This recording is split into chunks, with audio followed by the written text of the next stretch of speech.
Hello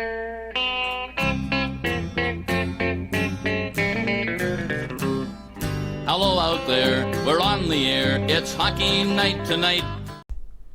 What's up, guys? Welcome to the Lighting the Lamp podcast. I'm here with Steve, as always. Hello.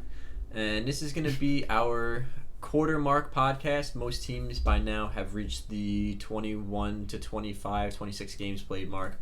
So we're about a quarter of the way through the season. So we're going to go through a whole bunch of stuff. But we're going to start off with some news. There's been a lot of news going on in the NHL.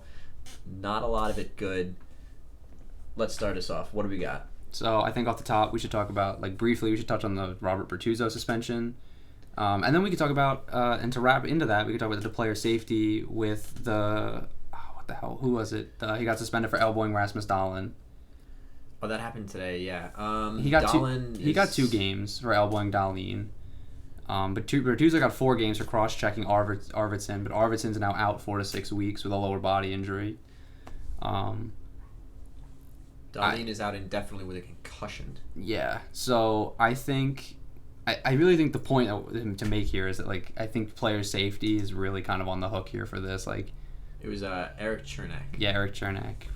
I think player safety is kind of on the hook here for handing out some pretty light suspensions for some incidents that probably warranted 5 or more games at least, based on the severity of what happened in them.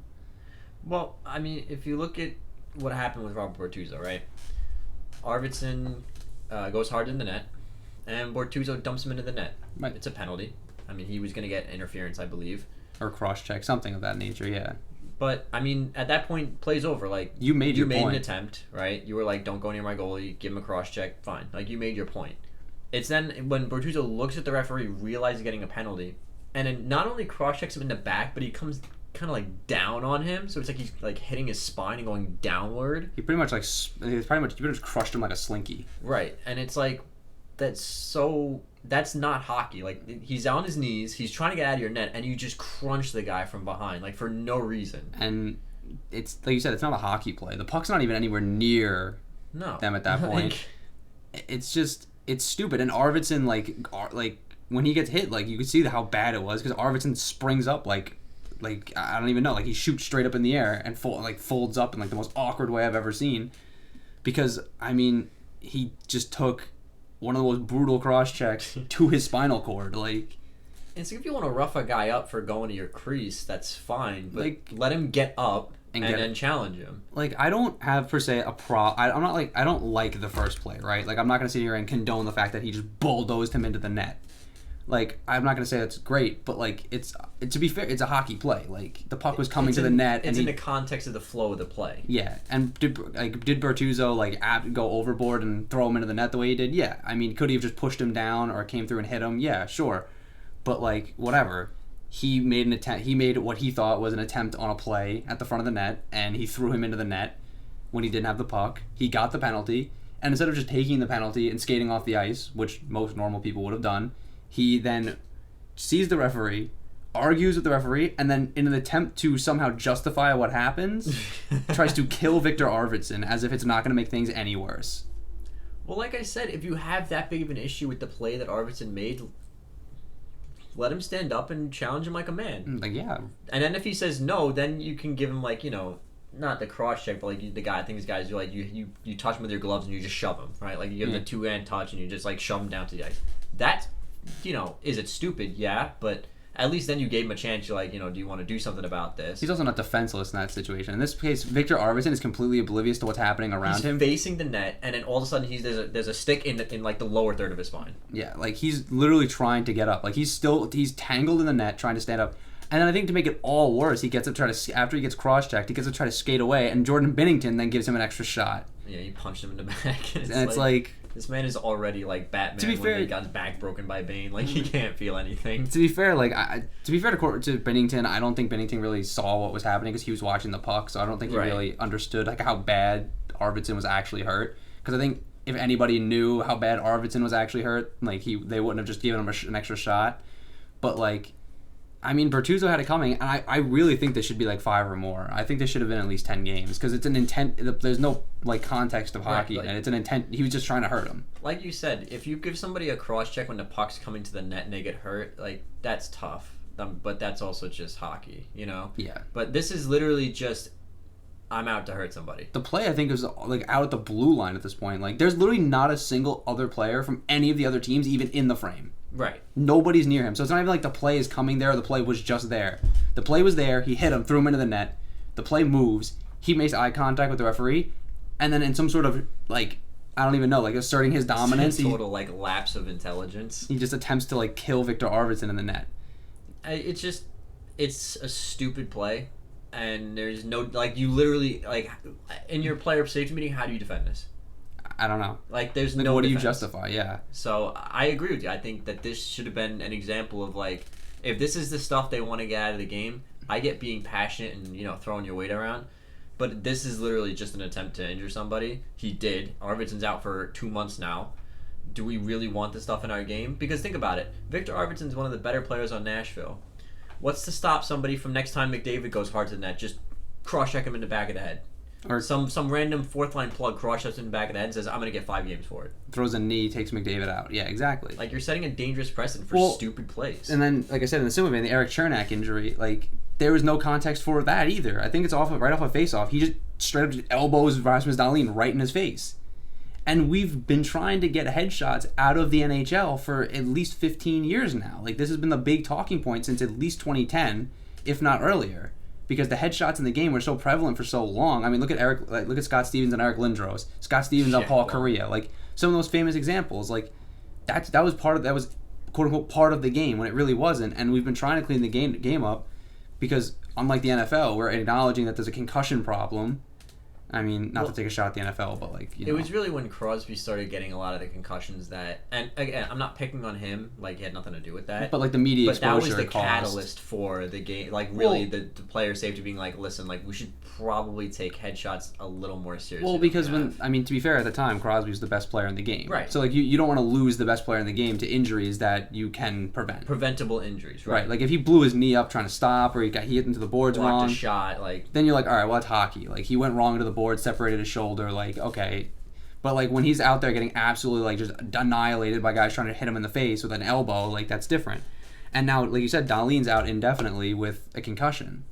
And like that's, and he got insurance, and that's their best defenseman on a Buffalo team that really can't afford to lose him. He's a young guy. He's one of the faces of that franchise, and Chernak gets to sit out for two games. And Chernak, boo-hoo! I missed 2 games, and I could potentially end somebody's career. And what was it? He's on Tampa Bay, I think. Chernak, right? Yeah. So it's like, oh, boo-hoo! Tampa Bay has to put in some other plug on their third defensive pairing. It's like, this is the stuff that really bothers me about the stuff like this. It's like, so fourth line banger comes out who plays like 4 minutes a night and can absolutely just ruin the season or career of somebody who, not for like lack of better terms, is like actually can do something on the ice. Like this kind of stuff in the game is, quite frankly, like bullshit. I really don't like it. Like there's no reason to go out there try to hurt anybody to begin with, but like when you're Robert Bertuzzo, who's a third pairing defenseman, trying to kill Victor Arvidsson, who's a top 6 forward on a decent Nashville team, and a potent Nashville offense. Which now that's another question. Like,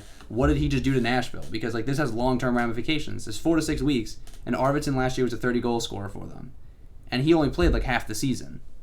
So it's like, and I'm not saying we should necessarily throw guys out of the league for this stuff, but like there needs to be more of a deterrent. Should not be sitting.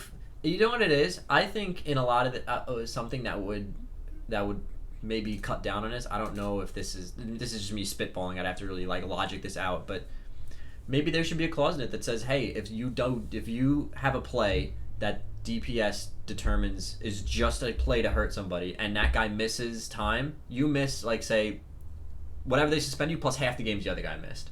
So say for an example, Victor Arvidsson's out 3 to 6 weeks. All right, Bertuzzi, you're getting 5 games plus spitballing play 3 games a week. You're getting 5 games plus an additional 7 because Arvidsson's missing probably close to 20 to 30. I think that would give guys pause for thought. The only problem with it is they're usually suspended without pay, so you really can't suspend a guy that long without pay. But I mean, if there's some sort of sliding scale, but like, I really just Like think I said, there just needs. like spitballing, No, yeah, but- no, I know. I just think there needs to be more. The Department of Player Safety has so much muscle and teeth that they don't want to flex. But like, this is a situation where they should flex those muscles, and they should have suspended them 10 to 15 games, and they should have let the Players Association appeal it, because it's like, okay, now we're gonna have a hearing about it, we're gonna talk about it, but it's like, what is the Player Association realistically gonna say to defend this? How can you defend the Chernak play? Maybe you can argue it was a fast play and he was trying to hit a guy who was taller than him. Maybe you can argue that. But the Bortuzzo play, like you said, he had a good, like, about 5 seconds in between when he looked at the referee and cross-checked him the second time. That's more than enough time to make the decision, like, maybe I should let this It's go. another thing, even if you wanted to give him another shot, if he just pushed him over, it's another thing. Like, you see that all the time. He'll just push the guy onto their side. Like, he's trying to get up, you just push him back down. Like, He there's made so a many conscious decision to try to hurt somebody. Yeah, there's so many other plays you could have made that wouldn't have been dangerous, that wouldn't have jeopardized Victor Arvidsson's whole season. And realistically, he's lucky it wasn't worse, because he could have jeopardized his career if he had hit him any harder in the back. Like, his lower... You don't want to fuck with someone's lower back. Like, that's not good. That's just not good. Took out guys like Mike Bossy. Like, Bossy retired at 30 because he had a bad back. Exactly. So, yeah, that's kind of that whole situation. I think we're pretty much in agreement that there should be more done. I think that we both agree that player safety should flex more of its muscle in situations like this. And speaking of not the Department of Player Safety, but The NHL player safety in general, And the league, and just the league itself flexing muscle at this point. it's a topic that I'm upset that we have to address. I don't like the fact that this is kind of creeping into our game now, because we've seen this with other sports, but unfortunately now it's rearing its ugly head here. And I'm not upset that we have to address it, and like, I don't want to talk about this, but it's like, it's upsetting that it happened in our sport. Right. And it's Bill Peters, an allegation came out, Racism in the locker room. allegedly, and we say allegedly because only at this point it has not yet been confirmed by the NHL itself, but we have people Pretty who are credible. corroborating the story. Pretty credible sources corroborating the story, yeah. So for the sake of legal argument, we'll say allegedly. This was back in the minors, I believe. It was back in 2009, 2010 when Bill Peters was the coach of the Chicago Blackhawks AHL affiliate Rockford. Ice Hogs, right? And Yeah. so it was Akeem Aliu. I think his name's Akeem. I can't, not sure, but I'll use his last name. Allegedly, he was playing some sort of rap or hip hop music. Bill Peters comes in the locker room, throws a tantrum, and says, "I don't want to hear that N-word music." Things about N-words, doing other N-words, and it just like these horribly, like, just ignorant comments. Where, And then I think to make the story worse is when he called Aliu into his office to talk about it, instead of like apologizing and being like, "Listen, I was way out of line. Like, this wasn't okay. Like, I'm really sorry." He doubled down on it and continued to use the same language he was using in the locker room in front of all the other players, who seemingly had no issue with what was happening, because they gave him control of like the music. Like, he was playing. So he was playing music in the locker room. Like, all players agree Right. that there's usually one team DJ, and usually they agree on it's somebody, and he plays it. And generally, I think how it works is you play like a mix of something everybody likes, but generally you play like your music, and if everybody's agree that it's fine. And like you said, he came into the locker room and just threw a absolute tantrum, and then to make it worse, Aliu didn't stand up for himself because he was a 20-year-old rookie in the AHL. Like, what is he gonna say? Like, his career is on the line here. And Bill Peters sent him to the ECHL. Like, he wrote a letter to Stan Bowman and the president of the Chicago Blackhawks and had him sent to the ECHL when he was on pace for a 20-goal season in his rookie year with no power play time at all. right, So, like, he effectively ended his career. yeah. So not only did he throw racial slurs around, not only did he double down on it, he then abused his position of power to get somebody he just didn't like removed from the team. And if that's not toxic, I don't know what is. I mean, look, here's the thing, right? It's, again, it's kind of like back to the Bortuzzo thing. Like, I get it. There are coaches who are generally angry people, and let's touch on the other stories before I go on this point where allegedly Bill Peters has gotten physical with his players before. Oh, in Carolina, yeah. Apparently, during his tenure with the Carolina Hurricanes, he was physically abusive towards his players, both kicking and punching them in the head while on the bench. And Rod Brindamore has come out, and I'm pretty sure Elliot Friedman I think it was Elliot Friedman that tweeted about it, was saying that like, yeah, this is like Rod Brindamore said this happened because apparently the players had said something to him. The player that came out, I don't remember who said it, who came out to say it, but another second player corroborated the story. They wish to remain anonymous because I think they're still active. Right. And then Rod Brindamore, and apparently they took this to the Carolina Hurricanes management, and they talked to him, but like I still don't think that's an appropriate response to your coach physically abusing physical altercations. Like it's like listen, like I know it's happened on the ice before and in practices where guys have gotten into fights with their coaches, right? Like physical fights with their coaches. That's a little different because that's a two-sided, we're both pissed off, we both want to fight. Right. Whereas you're just being physically abusive towards your players by hitting them on the bench, like because there's nothing they can do. Because right, you're gonna turn around and sock your coach in the face in the middle of the game. And I think the biggest problem with this whole thing is like an abuse of power by coaches. And apparently, from what this is now all over hockey Twitter, people are talking all about this. This kind of thing stretches all the way down into like youth level sports, like coaches being abusive towards players and people tolerating it because they can effectively end your kid's career before it even starts. If you have like a 12-year-old who might be amazing, right? Might be putting up like 90-something points, but if the coach gives him a bad word, it's a boys' club. Like he's not going to be able to play for anybody else. So you just kind of have to put up with it. And it's the same thing in the NHL. You just kind of have to put up with this. I mean, Ali had to just put up with it. He got sent to the ECHL. He just had to trying to save his career. Right. He never got another shot. No. And like you said, it effectively ended his career. So what I was going to say, the reason I wanted to bring up the physical altercation stuff before I went on my point is because there are coaches who are known for being angry coaches, okay? John Tortorella, Mike Yeo, even Bruce Boudreau to a certain extent, Patrick Waugh to a certain extent. I mean, you don't need to say to a certain extent. His first game, he tried to like knock down the barrier and try to fight Bruce Boudreau, but Boudreau had it coming. These are guys that, for lack of better words, you could call it passionate or you could call it angry. But there's a difference between being an angry, loud coach that has a point and just being an asshole. Let's be honest here. Tortorella does a lot of yelling. But does he have a point pretty much every single time he raises his voice? Yeah. I mean, I would say a good 90% of the time that this guy's yelling, he's making a point. He's not yelling, just yelling. He's not like, you suck, you're garbage, get off my team. It's, you need to block that shot. We need to see more hustle. We need to see more heart. It's not, I don't like you. I don't like what who you are, or the color of your skin, or whatever the case may be. It's, we need to make a better play here. We need to adjust this here. He's a loud guy. He's angry. He yells at the media all the time. He's just honest. Like John Tortorella is just an honest guy. But he's being instructive and constructive. Yeah. Being destructive and being abusive when you yell has no place in any sport. No. And that's just the bottom line. If, listen, I don't have a lot of experience in really organized sports, okay?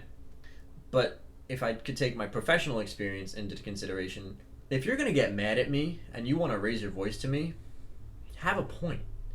And I'm okay with that. I try to be a very coachable person through life. And I've gotten yelled at before plenty of times by adults who are like, you're an idiot. But if you want to call me an idiot, tell me why, and then tell me how you can fix that. Right. Don't be like, you're an idiot, and then punch me in the back of the head, and then I can't do anything to you because I'm in a subservient position. And that's kind of stuff we need to get out of the game. I don't like the idea of these coaches just blowing up to blow up. Have a point. I mean, speaking of coaches blowing up to blow up, I mean, after all of this, before this actually, you have the Mike Babcock stories coming out of Toronto now, and these are not as bad as terms of racism, but they're honestly just as bad in terms of being a bad coach. I mean, so according to the story, they said an unnamed rookie in the story, but then everybody realized was then determined to be Mitch Marner. So during Mitch Marner's rookie season, during the father's trip, every player had their dad on the trip with them. So this is supposed to be like a nice, happy time for them. All they get to celebrate. Their sons are in the NHL. You get to have a good time with your dad and bring them on the road and experience life as an NHLer. Press box, hang out after, go to dinner. Babcock completely unceremoniously, just randomly asks Mitch Marner to compile a list of players who he thought was the hardest working players on the team and who were the least hardworking players on the team from in like descending order, right? So number 1 was the hardest working, and number whatever being like 18 being like the least hardworking.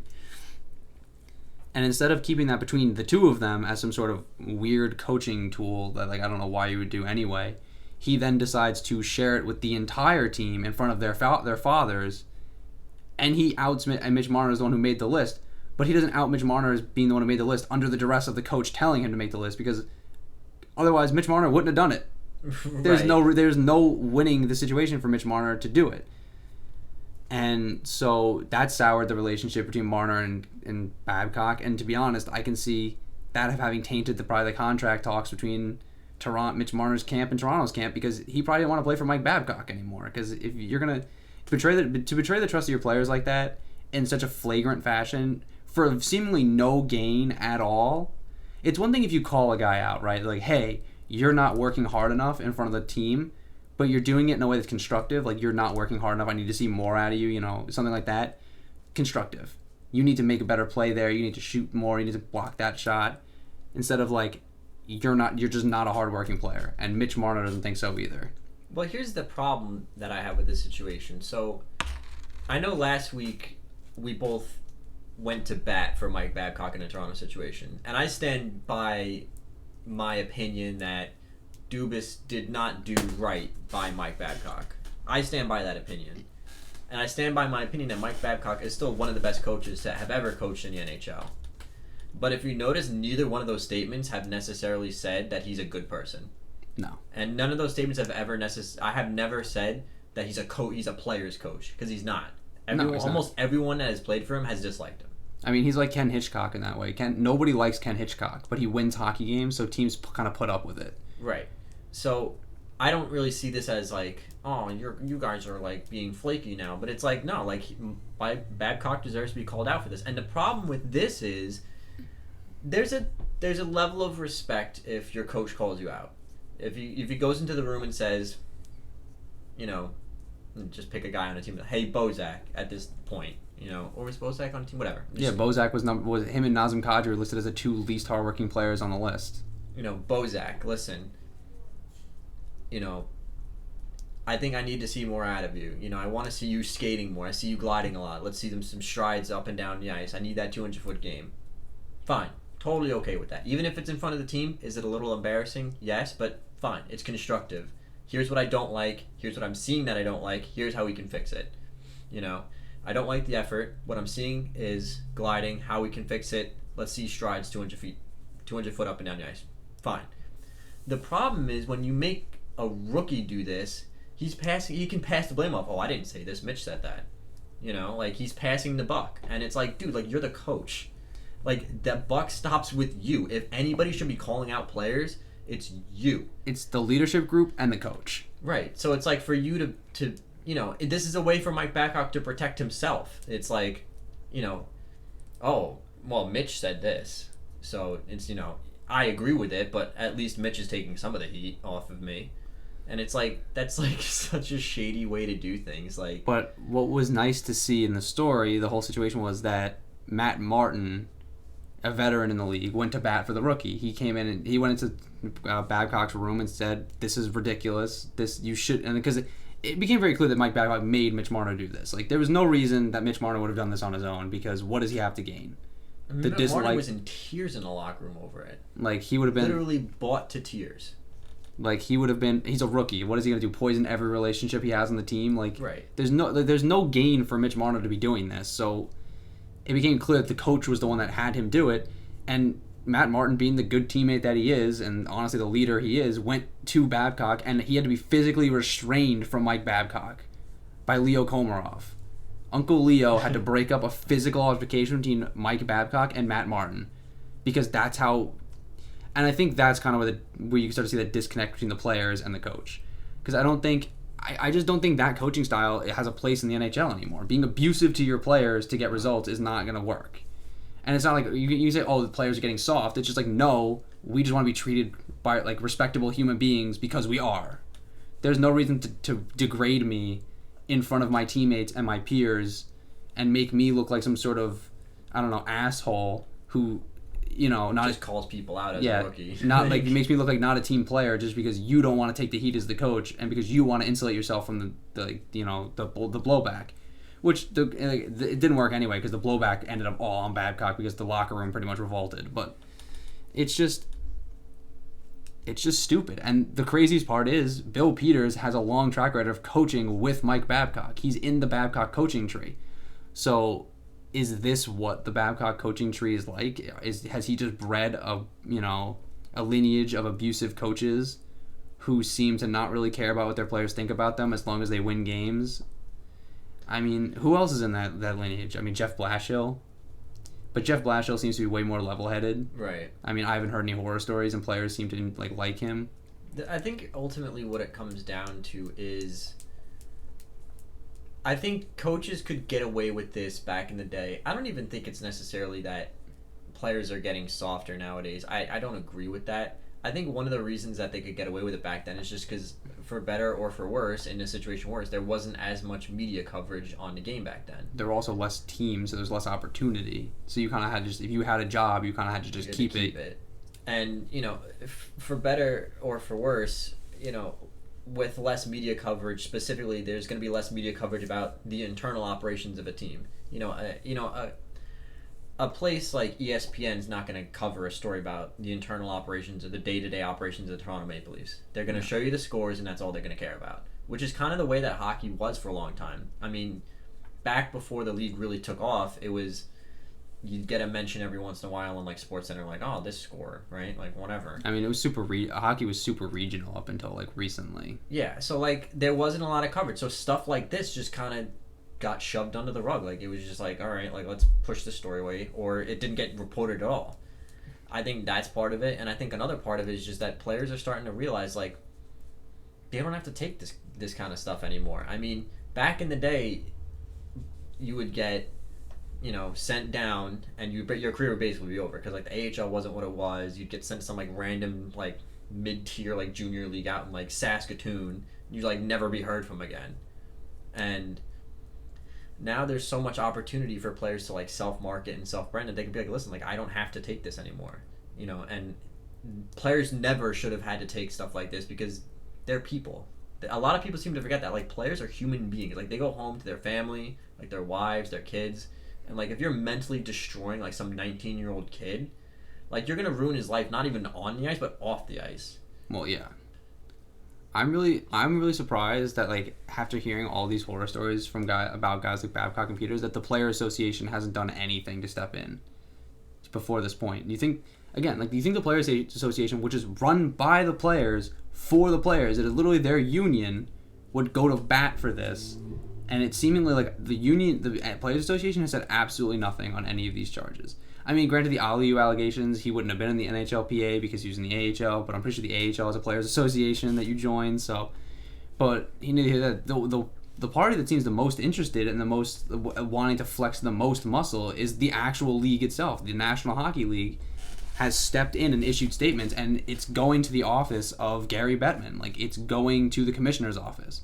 He's pissed. Like, that doesn't happen. The commissioner doesn't take a personal interest in the day-to-day operations of a National Hockey League team unless there's some sort of financial crisis or they're doing something that he's really, really not happy with. So for him to step in to the internal workings of the Calgary Flames organization after these Bill Peters allegations means a lot. That's big. And also, he's not coaching tonight. For the record, we're recording this at 7:45 on November 27th, 2019. They're playing Buffalo tonight, Calgary in Buffalo, and Bill Peters is not going to be behind the bench. Bill Peters has been essentially suspended from the team indefinitely due to internal investigation. So he's not coaching tonight. He hasn't been around the team in probably like 5-6 days now, 4 or 5 days. He hasn't been around the team. And I'm pretty sure the team issued in some sort of injunction legally, like their lawyers are now involved because Calgary's in a sticky situation. There's no hockey reason to fire the coach. The team isn't struggling necessarily. They're not at the bottom of the barrel.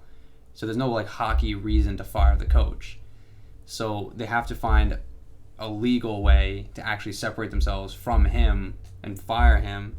if they so choose, if they determine that's the path they're going to go down, which, let's be honest, is probably the path they're going down. They're probably going to fire Bill Peters if any of this turns out to be true, which it's looking like it will be. It's a sticky situation because the league can't compel them to fire him. The league can't do anything. The league can suspend him. The league can do a lot of really nasty things to get him out. But Calgary's in a sticky situation because if they fire him, there could be legal ramifications because of the contract he signed. Well, and I mean, they do reserve the right to hire and fire as they please. Say, like, I don't even think, I have no idea. I'm not a lawyer, and I've never studied a coach's contract, but I'm not sure that he would have any legal stand, because I mean, we've seen it before where teams that are doing good they just fire their coach because their team's not doing as good as they want it to be. So It's true. I'm not sure. I just think, like, with all these allegations coming out, that, like, this would be very clearly the reason why he'd be getting fired, and because it happened 10 years ago, and while he was part of a different organization, it's hard to justify that that's the reasoning. But, I mean, I don't want to ever call for somebody's job. I don't ever want to say somebody deserves to be fired or this and that, but in this situation, with a history like this, Bill Peters deserves some sort of punishment. Well, if this is proven to be true, which it's looking more and more like that's the case, I mean, he should never work in hockey again. No. Just, like, flat out and simple. Like, does that make me a bad person to say that? I don't know. I mean, we did it to Don Cherry. Like, Don Cherry is a Canadian icon, and even he wasn't above the cultural tide. So, like, if this is true, even the racism alone should be enough to have him never have a job in hockey again. But the racism combined with the physical abuse of players, like, the guy should be, like, blacklisted from ever having a job in hockey again. And I think the NHL teams at this point don't want anything to do with him. I think they're smart enough to know, like, this guy's, like, he's sour grapes at this point. Like, it's just not. What really surprised me is, like, the NHL general managers and the ownership and, like, the board of governors is like pretty much a boys club. They all know each other. They all maintain cordial relationships because you have to work with them. Nobody's trying to screw anybody because if you need help, these are the guys you have to go to, you know? Well, maybe except for Montreal and Carolina, but yeah. that's a whole other story. But, like, this is what surprises me is that Carolina management was made aware of the issues he had. They talked to him, and after firing him, they made no mention of it to the teams looking to talk to him because they had to get permission still because technically he was under contract. Or no, he was fired, but they still.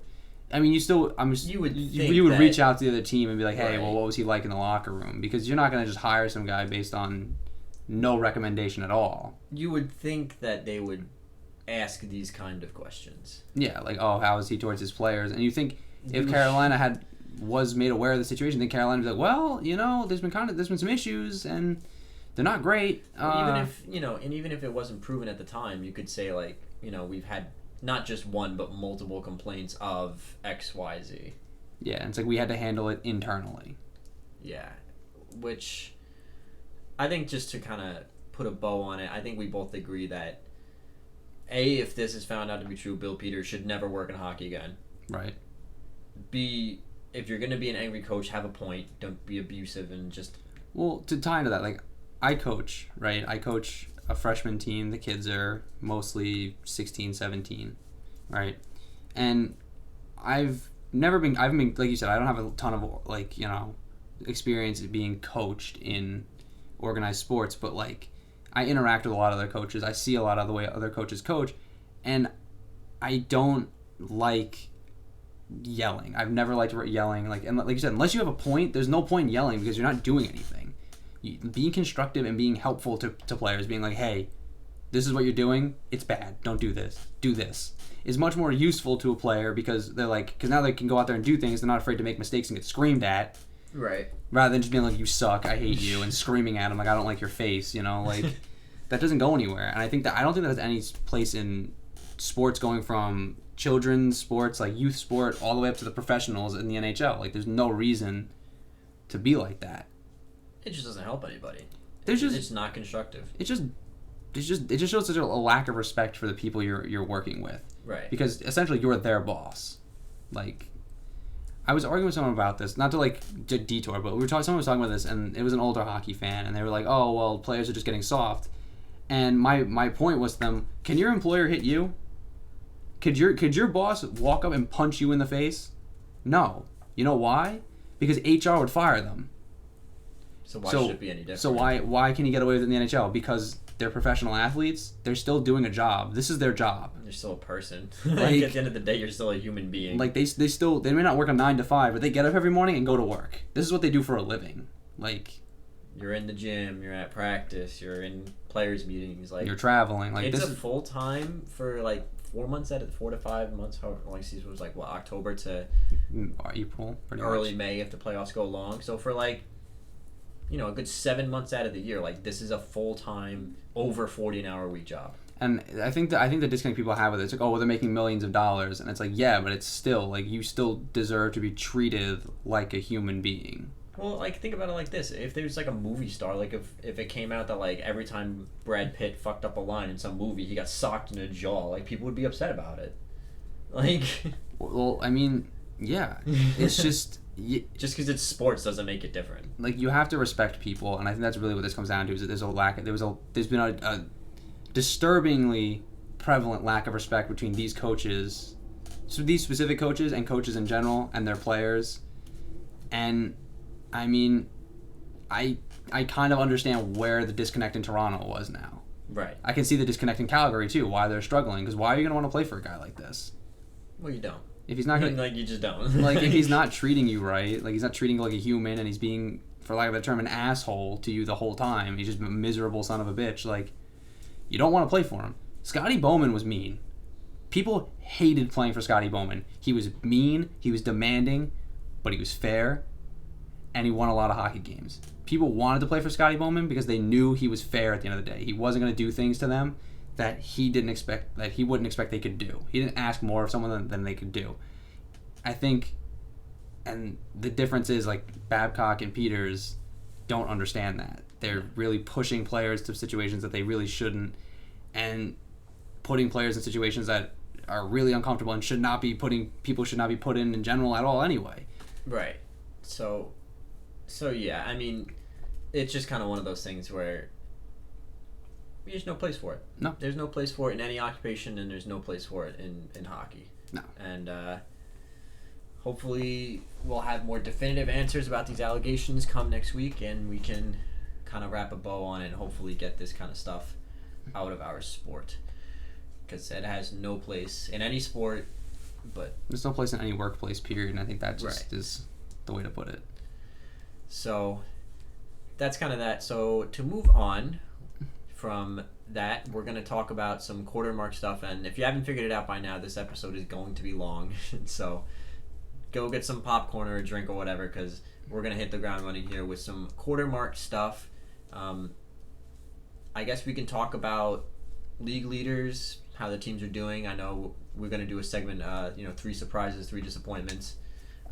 So let's just get into it. Let's talk about some trophy races to start. Talk about the Art Ross Trophy. We have the top 10 players here. Is anybody surprised that the number 1 and 2 players are Connor McDavid and Leon Draisaitl?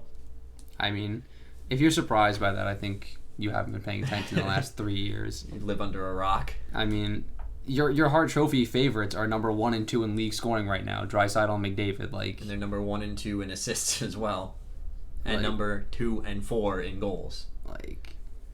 And Edmonton's sitting at the top of their division still, which I'm still incredibly surprised at. But, I mean, goal scoring, is anybody surprised David Pasternak's having a good year?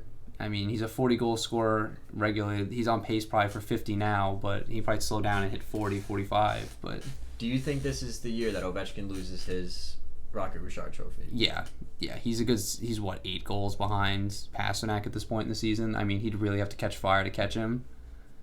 I don't even think he really touches the top 3, because McDavid's on fire, Pasternak's on fire, Draisaitl's on fire, Matthews is on fire. Everything Austin Matthews is touching is in the net. Can we talk about number 10 for a second here? J.G. Pageau. I know he's 10 goals back of Pasternak, but Mr. November. Had one of the statistically best Novembers in the NHL. For a team that nobody really talks about, because let's be honest here, no offense, Sens fans, the franchise is kind of in a really bad spot right now. But I mean, this guy, talk about trade bait. I mean, if you don't want to, if you're the Ottawa Senators right now, And for some reason, you don't want to commit to JG Pageau. you have to sign him at the end of the year. I'm pretty sure his contract is up. Yeah, he's at UFA at the end of the year.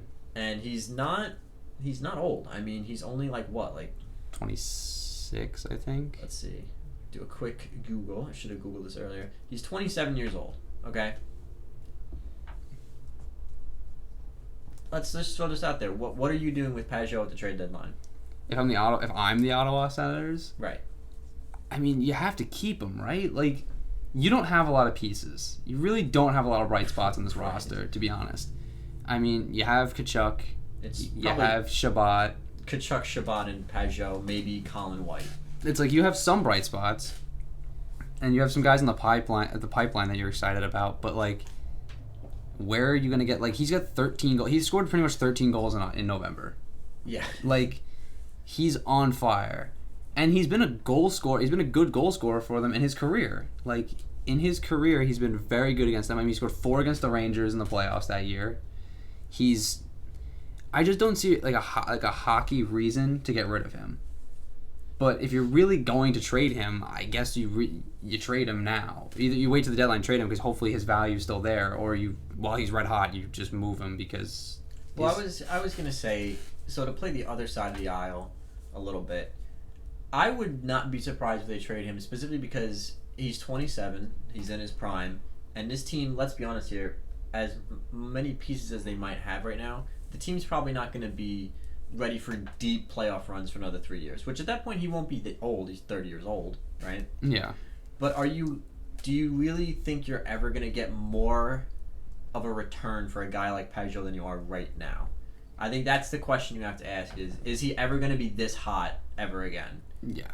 And for the team like the Senators, who are still in that rebuild, you can probably get like a mid-tiered prospect for a guy like Pageau. You Or can probably get like a late first round pick, like a mid to late first round pick for him. Especially if come trade deadline, he's sitting at like 20 to 25 goals.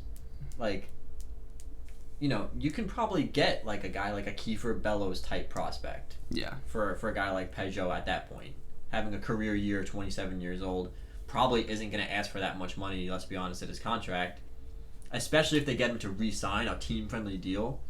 I think if he signs like $4 or $5 million deal, I think you have to trade him as the Senators because his value is never going to be higher.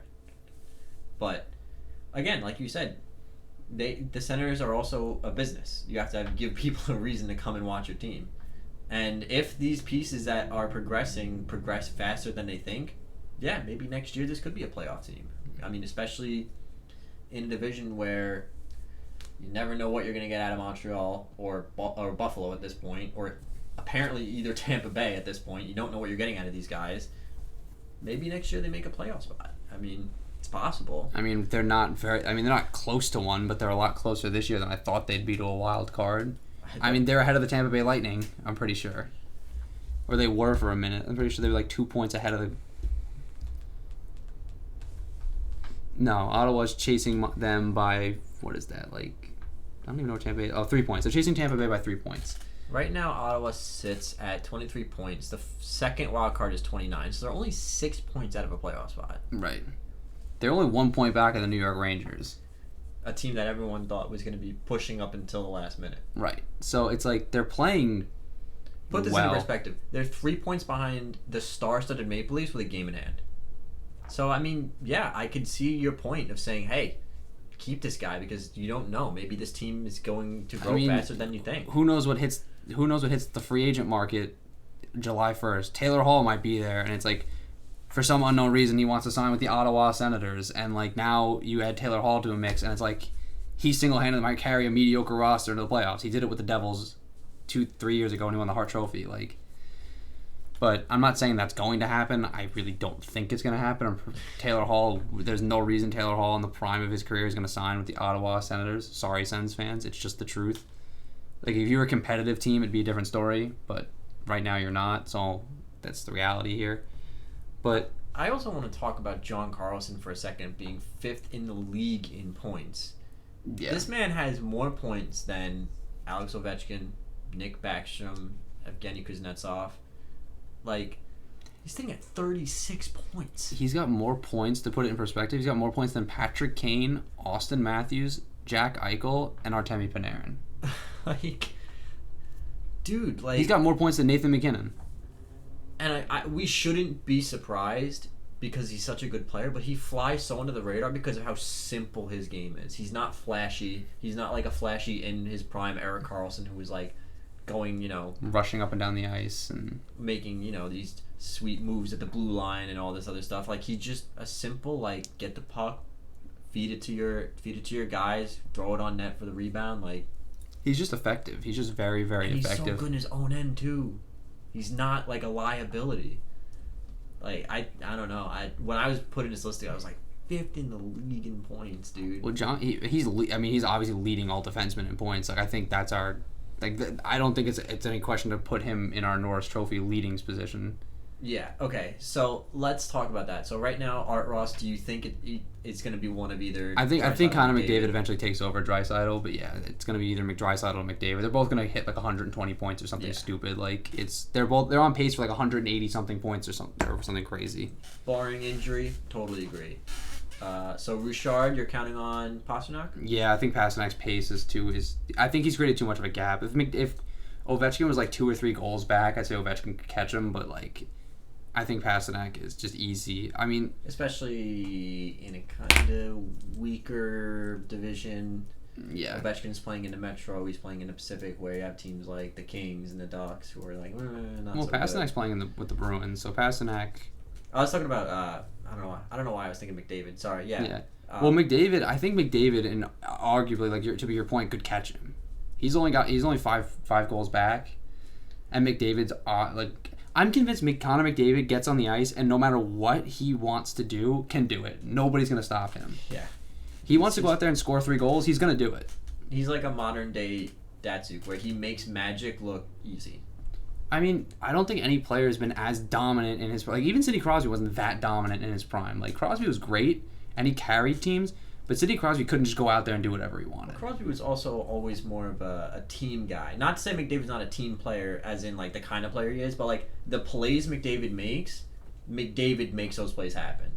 Crosby would make like an insane pass, but he had the guy wide open on the back door for a tap in, right? Like McDavid's beating like 4 or 5 guys up the ice on his own. Yeah, well, because he has to. He has it's him and Draisaitl, and it's the whole team. So yeah, so I see your point where it's like Crosby always had guys that he could feed or that would take a bit of the heat off of him. Where it's like McDavid has to make this happen. Like, to be honest, like not to make the comparison to Wayne Gretzky, but the only player that I can think of that was that dominant in his prime was Wayne Gretzky. Wayne Gretzky went out there and just did whatever he wanted on the ice, and nobody was going to stop the Wayne train. Nobody. Well, it's like you expect him to score every time he's on the ice. Yeah. And McDavid's in a similar. I'm not saying McDavid's going to be as good as Wayne Gretzky. That's impossible. Like, Wayne Gretzky's the greatest player to ever play in the NHL. Period. But like the only guys that were as dominant as McDavid is right now were like Wayne Gretzky, Mario Lemieux, like some of the greatest players of all time. I would say it's not insane to say that he's currently the best player in the National Hockey League. He's proving night after night he's the best player in the league. Which means he's the best player in the world. So I don't think it's really that far-fetched to say, like, yeah, Gretzky was the greatest player at his time. McDavid's playing in a different league. Sure, he's not as talented as Gretzky because no one will ever be that talented, but he is currently the best player in the National Hockey League. He's the most dominant forward on the ice every single night. So, yeah, no, I agree. I don't think it's crazy to say that. I think, my opinion, I think Pasternak's probably going to take the Rocket Richard just because... I mean, we've known that line has been good, but they're on another level of chemistry this year. I mean, they're just making these, like... They're making plays that should be difficult look easy. You know what's funny about it, though? You don't see Bergeron among any of these point leaders or anything, but look who number 3 and 4 in league scoring is. Brad Marchand and David Pastrnak. So those two, not to say like Bergeron's not doing it, but they're carrying the load. Like, they're putting everything in the net. They're probably relying on a guy like Bergeron to, play a little bit more back. Like, he's kind of like the, play a little bit more back in case they get burnt on making a play. But there's nothing wrong with that. No. I mean, let's be honest here. Like, Brad Marchand has always been a good hockey player, but he's never been the kind of guy where he's in the Art Ross conversation. And realistically, if he puts up a couple of 3 or 4 point nights, he could be in the Art Ross conversation. Yeah. Like he's as much as I hate him as a player and as a person, he's playing really good hockey right now. Brad Marchand has worked himself into the Hart Trophy conversation right now. Like an unsung hero. I mean, so let's talk about the Hart Trophy. So, I mean, it's not crazy to say that probably I don't think you get both Draisaitl and McDavid nominated to the Hart Trophy conversation because that's absolutely ridiculous. I think McDavid would get it just because A, the name, but B, he's also more of the engine to that offense. Yeah, I mean, he gives Draisaitl the puck and Draisaitl just puts it in the net. But the other thing with McDavid is like you said, he's the engine. McDavid is the team. Like he's the one that makes everything happen on the ice. And the Hart Trophy's actual thing is the league MVP, like the player most valuable to his team. And I don't think anybody's more valuable to their team than Connor McDavid is right now. Because without McDavid, the team is kind of... You have Draisaitl, yes. And you have some, Nugent Hopkins. But you have some guys that don't get as much credit as they deserve. But, I mean, let's be honest here.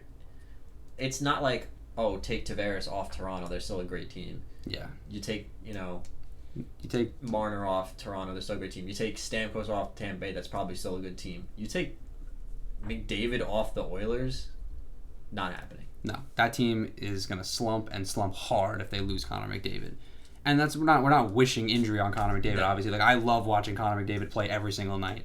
The way that guy dominates games is unbelievable. But he right now is my clear-cut Hart Trophy winner. He is the Edmonton Oilers for lack of a better term, honestly. Where he goes, the Edmonton Oilers go. So, right, and and you see it on nights where he's not feeling himself. He still gets on the score sheet, but he doesn't. The team doesn't look great. No. So I would say that he's pretty much guaranteed to be a finalist. Will he win? I would say that probably right now, if he stays healthy, there's an 85% chance he wins the Hart Trophy. I mean, people are talking about McKinnon being involved in the conversation, but I understand why they say Nathan McKinnon's in the conversation, but I just don't think McKinnon's the Avalanche aren't. I mean, they're in the first wild card and they're doing it without Rantanen and Landeskog. Yeah. I mean, Cale Makar is having an absolutely unreal rookie season. That's ridiculous. But I mean, if he manages to carry them into the playoffs, I mean, yeah, he might get nominated. But for me, it's McDavid, probably Brad Marchand, because he's only 5 points back of Connor McDavid in the league lead. And McDavid's only 1 point back at the league leader. And that's generally where it goes. Who usually leads the scoring ratio only gets nominated. So I think McDavid's my winner. I think McDavid wins just based on the fact that he's dominating the NHL in a way that we haven't seen in a very long time. I think a dark horse for the Hart might be I would say maybe Jordan Binnington might get a nomination just for what he's done. Probably one of those things where it's when a guy wins an Emmy for a movie that's not great, but you really know that they're giving it to him because there was a movie that they passed up on a couple years ago. So you mean Leonardo DiCaprio? Right. So I feel Binnington, because right now Binnington is tied for first with wins. He's got a 2.23 and a 9.26. I feel especially because they don't really have. I mean, Jake Allen's. You don't really know what you're gonna get out of him.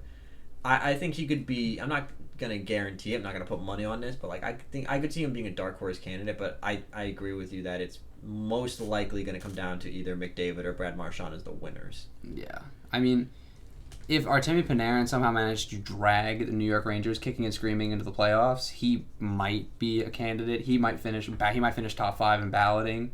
I'm not saying that just because I'm a New York Ranger fan, but that's literally what it means to be most valuable to your team. Without Artemi Panarin, the Rangers really can't do much. I think if Artemi Panarin gets 90 points and the Rangers make the playoffs, he'd probably get a nomination. I mean, yeah.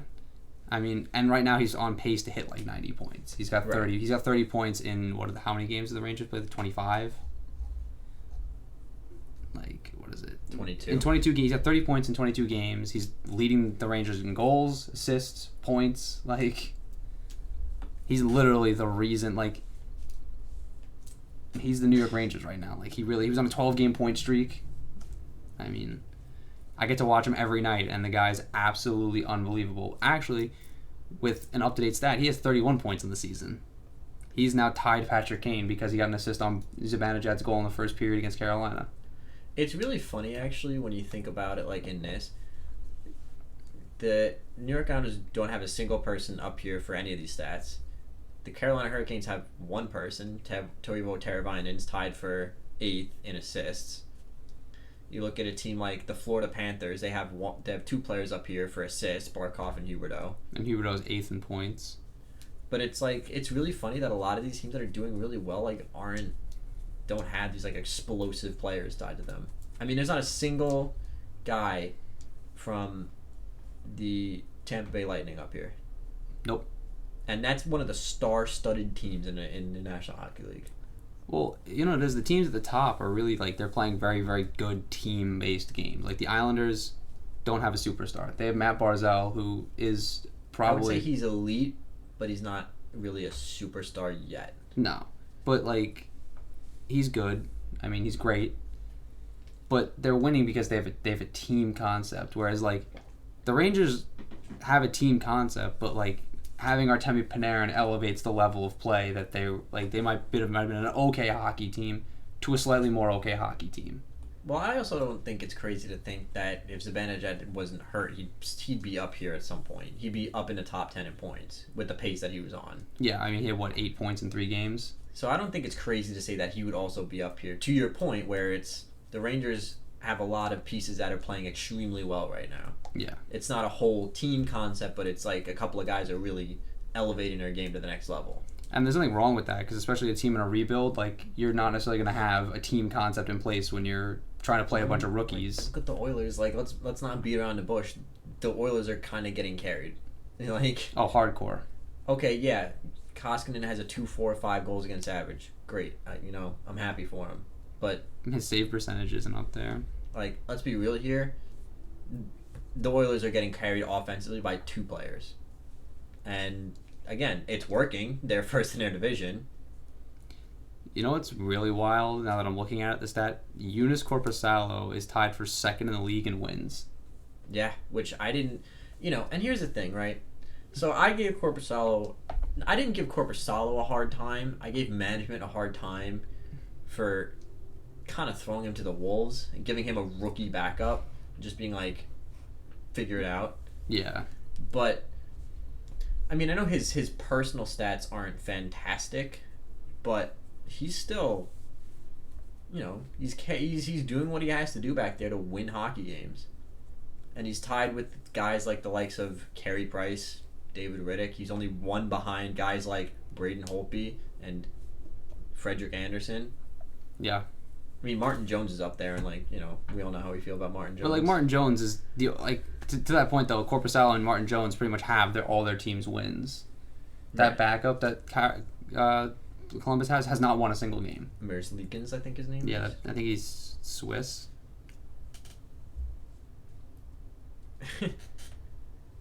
Yeah.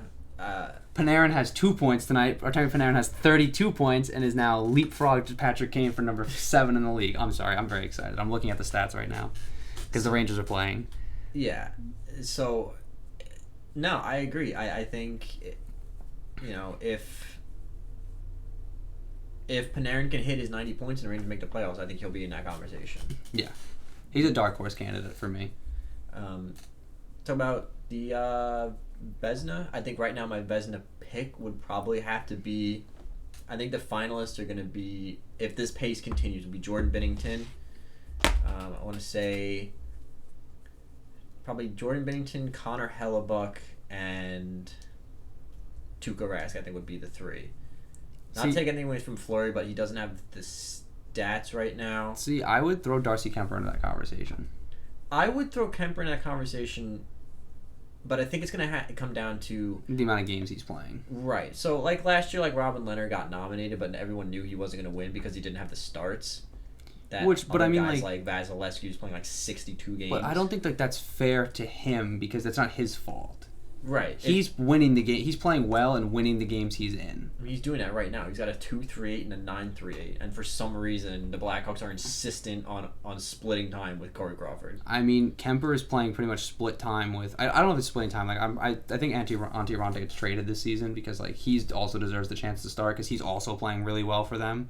I mean, he's not up here with any of his numbers, but he doesn't. I don't think he qualifies for any of them because he doesn't have the number of starts. He's got a 9.26. He's tied for ninth save percentage. Yeah, so like that's that. He's there, but I mean, Darcy Kemper's got a sub 2 goals against average, a 9.30. Where is he sitting? A 9.34. I mean, that's ridiculous. I agree. Those are the numbers Henrik, by the way. Those are the numbers that Henrik Lundqvist put up when he won the Vezina Trophy in 2011, 2012. Was a 1.98 or like a 1.97 and like a 9.34. I think if Kemper gets like 50 starts, he'll probably get nominated. If his stats stay, not even I think Darcy Kemper's good. I don't think he's gonna be a 1.98, 9.34 all the way through. But if he has like a 2.25 and a 9.30, yeah, I could totally see him getting a nomination. It's just gonna be difficult for him to win. If he doesn't get the starts is the problem. Because he's not going to have the wins, and maybe he doesn't have the shutouts, and then, a guy like Vasilevsky, let's be honest here, last year didn't have to work that hard. I'm not saying he's not a great goaltender. He won on the strength of his team, not on the strength of his play. I think Ben Bishop should have won, because Ben Bishop really was the reason Dallas did as well as they did. And again, that's not us saying that Vasilevsky's not a good goalie. He's a great goalie. He's probably top 5 in the league, but he was also on a super team, so he had the stats, To your point with Darcy Kemper, his record isn't great either. He's started 16 games, he's won 9, he's lost 6, and he's one overtime loss. So he's got a winning record, but not like...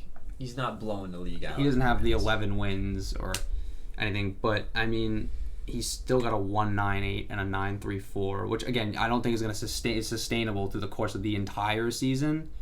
I think he might creep up to like a 2.2 or a 2.3, which even then is still really, really good. And his save percentage might come back down to like a 9.2. But like you're gonna tell me that a guy with a 2.3 and a 9.2 like a 9,200 save percentage isn't playing fantastic hockey?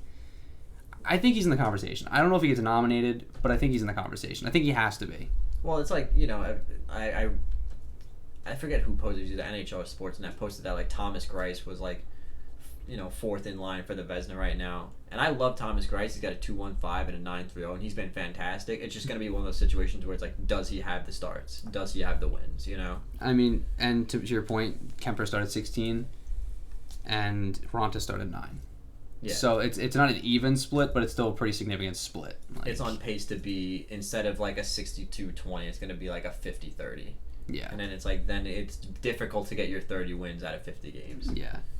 So, no, I agree. I think based on his strength of his play alone, if it ends up being that Raanta gets traded and he gets his 60 starts and gets like 30 wins, I could see him being up there. I mean, I think he's also not a dark horse, but I think he at least comes up in the balloting for the Hart Trophy if he manages to get Arizona into the playoffs. Yeah. If he gets his 35 wins and Arizona makes the playoffs, I don't think he gets nominated, but I think he's like in the top 10 for the voting. You know what I mean? And I think, like you said, I think Hellebuck's having a hell of a season. Like, behind a team that's pretty much fielding a rookie defense that's not great. Questionable defense, yeah. I mean, he's the reason they're even in a lot of these games anymore. Like 2.42 and a 9.28. I mean, and he's got 11 wins on the year. I mean, this is a team, let's be honest here, myself included, that put the Jets out of the playoffs based on that defense. I did as well. Just before we move on to talking about contenders and pretenders, one last trophy, Jack Adams. Coach of the year? That's tough. I mean, Barry Trotz is probably going to get nominated. The Boston coach is probably going to get nominated. Bruce Cassidy. Bruce Cassidy, like, he's having a great year. They're 16-3-5. Like, that's... I mean, it's tough because even, like, Todd Reardon could get nominated because they're 16-4-5. Like, them and the Islanders have almost identical records. I think right now... I mean, even the guy... not Rick Tocchet. Rick Tocchet could get nominated. Craig Berube, like... Hell, even Dave Tippett in Edmonton. He's done an amazing job getting them to where they are. Travis Green in Vancouver. It's a lot. There are a lot of guys. This isn't me being a hometown or anything, but I think right now, if the season continues the way they are, if the Islanders win the division, I think Barry Trotz will get it solely on the strength of that this team had no expectations coming into the year. You know, it'll be one of those things where it's like, even though people should have expected this team to be good because they were good last year, he's probably going to win it just because it's like, everyone's like, oh, the Islanders are going to be like an 80-point team this year. Like, So, I could see it. Connor Hellebuck is averaging more than 30. He's averaging like 35 shots against a night, and he's averaging about 30. Surprising. And he's averaging about 30 saves a night. Yeah, it's not surprising. No. So, let's do contender, pretender, and then we'll finish up with 3 surprises and 3 disappointments. So, let's just cherry pick some teams, and you can jump in and if there's any team you want to ask me about as well. The first one I want to ask you about, contender or pretenders, the Edmonton Oilers. Pretenders. And by just for definition's sake, by pretenders or contenders, I'm talking about Like Stanley Cup, right? Are they a legitimate chance to win the Stanley Cup? Yeah, I mean the Oilers at this point are probably going to make the playoffs just because they've gathered so many points early in the season. That's where they're going to have to go on like a monumental like nosedive to miss. I don't know if they win the division. I think they might slide into like a 2 or 3 hole just because the teams behind them are also playing really good hockey. Arizona's been red hot. Vancouver's been really good. San Jose's been better of late, but San Jose's booty, so whatever. I mean, the only reason they're even in a wild card is because Vegas hasn't played as well as everybody thought they would, and Calgary is having a really tough time. Like Calgary's severely underperforming. But I think they're what pretenders. What makes them pretenders in your eyes? The fact that Connor McDavid and Leon Draisaitl are literally the whole team. I mean, Nugent Hopkins is good. They have some good pieces. James Neal's having a great bounce back year. Ethan Bear on defense has been absolutely amazing for them in his rookie year. They're getting really, really great goaltending out of Mikko Koskinen and Mike Smith. But overall, I really just don't see the depth in the bottom 6 or honestly in the bottom 9. I really don't see the depth that's going to carry them in. I mean, Klefbom is leading the league in average time on ice every night with 25 minutes out in Edmonton. Darnell Nurse has been good. Ethan Bear, like I said, has been really, really good for them. But would it be fair to say that they're the Colorado Avalanche of this year, where they have a lot. They're very top heavy, so maybe they win a round, but they probably don't sniff anywhere past the second round? To be honest, I still thought the Colorado Avalanche were a little deeper than this Edmonton Oilers team is. Because they still had Alexander Kerfoot, they had JT Compher, they had guys playing in roles that could contribute that were just underperforming in that role. I mean, this year the depth's better. You have Andre Burakovsky out there actually letting Kadri, Cale Makar added to that defense. It's they lost Tyson Berry, but whatever. But Edmonton, I don't know. Jujhar Khaira was playing in their top 6 for a couple of games, and that was really strange because he's realistically a 3rd, 4th line guy. Zach Kassian. Yeah, Zach Cassian's playing on the first line with Connor McDavid and Leon Draisaitl. He's riding shotgun with 2 of the best players in the world. It's just, I mean, they get in because, like I said, they've picked up so many points so early in the season that it's almost impossible for them to miss now. I think the statistic is if you're more than 4 points out of the playoffs by Thanksgiving, you're pretty much done. It's almost impossible for you to make it. The St. Louis Blues had something to say about that last year, but that was a miracle run. Statistical anomaly. Yeah, that would never happen again. I mean, being 31st in the league on January 1st. That will never happen. And winning again. a Stanley Cup. Never happened. But yeah, I think they're pretenders. I don't think this team's deep enough to play for a Stanley Cup, and that's really what it is. Depth wins in the playoffs. Because you need guys other than your big guns to score. Especially now because you're playing in the playoffs, all the teams are good. Right. You don't have nights where you can beat up on a team like the LA Kings. Edmonton's gonna pull San Jose in the first round, and realistically or they're gonna pull Vegas or San Jose, and those are tough teams. They'll probably beat San Jose because I don't think San Jose will be able to skate with them. But pulling Vegas, that's tough. I think that's a toss up. Vegas could come out on top, So like that's if the playoffs started today and Vegas somehow managed to leapfrog San Jose. Right. But which I think is realistically what's going to happen. But anyway, it's tough. They might win a round. They might lose the first round in a sweep. They might win the first round in a sweep. They might go 7 and lose. They might go 7 and win. Like, it's really up in the air because you don't know what you're going to get from the team, because you don't know how dominant McDavid's going to be every single night out there. You can almost bank on him putting points up, but if he's not putting up points, if he's the only one putting up points, there's no way they're going to get through that round. Well, it's tough because, I mean, you look at a team like last year's Toronto Maple Leafs that, again, lost to the Boston Bruins, and they were very similar, where they're teams that rely on scoring are always toss-ups in the playoffs. Because if the scoring dries up, where do you left? I mean, the other thing with that series too was the Maple Leafs decided to try to get away from their game and play a checking game with the Bruins instead of skating, because the games they skated against the Bruins, they beat them like 7-3 and stuff. Like, they absolutely decimated them. That's neither there. I got a team for you. The Montreal Canadiens, pretender or contender? They're a tough team, but if we're talking Stanley Cup, I have to say, unfortunately, they're pretenders. And the reason I'm going to say that is because you can preach team play in the playoffs. And don't get me wrong, team play is extremely important in the playoffs. It's pretty much everything in the playoffs. But you still need that one X factor. You need a Ryan O'Reilly kind of guy who can do it all. Or for the Bruins, you need that 40-goal David Pastrnak who can put the puck in the net at a good time. Or an Artemi Panarin who can score the big goal at the right moment. You always need that something. And I think that's what dooms a lot of teams, or it doomed the Islanders last year against the Hurricanes, because they didn't have that. I mean, it doomed the Rangers on their cup runs. They didn't have that guy. Yeah, and so I think right now the Canadiens are playing a fantastic team game, and Carey Price is absolutely a game breaker, but it's very difficult for a game breaker to be in net because he's at the mercy to an extent of his defense. And I love watching the Canadiens play. They're a super exciting team. Brendan Gallagher is not a game breaker. Tatar is not a game breaker. Suzuki, as great as he's been as a rookie, he's not a game breaker. I mean, he might grow into that role, but right now he's not a game breaker now. So if we're talking Canadiens, I think they have the team play to get them to a second round. If they get lucky and pull a weaker team in a second round, maybe a third round. But if we're talking Stanley Cup, Game 7 Stanley Cup final overtime, who are you calling on to be that game breaker on this team? Shea Weber, it's tough. I don't think they're legitimate Stanley Cup contenders. I agree, and I also I don't know. I think they'll probably make the playoffs, because just in terms of the points they've gathered now. I mean, I could easily see them falling out just because. Because the teams that are chasing them.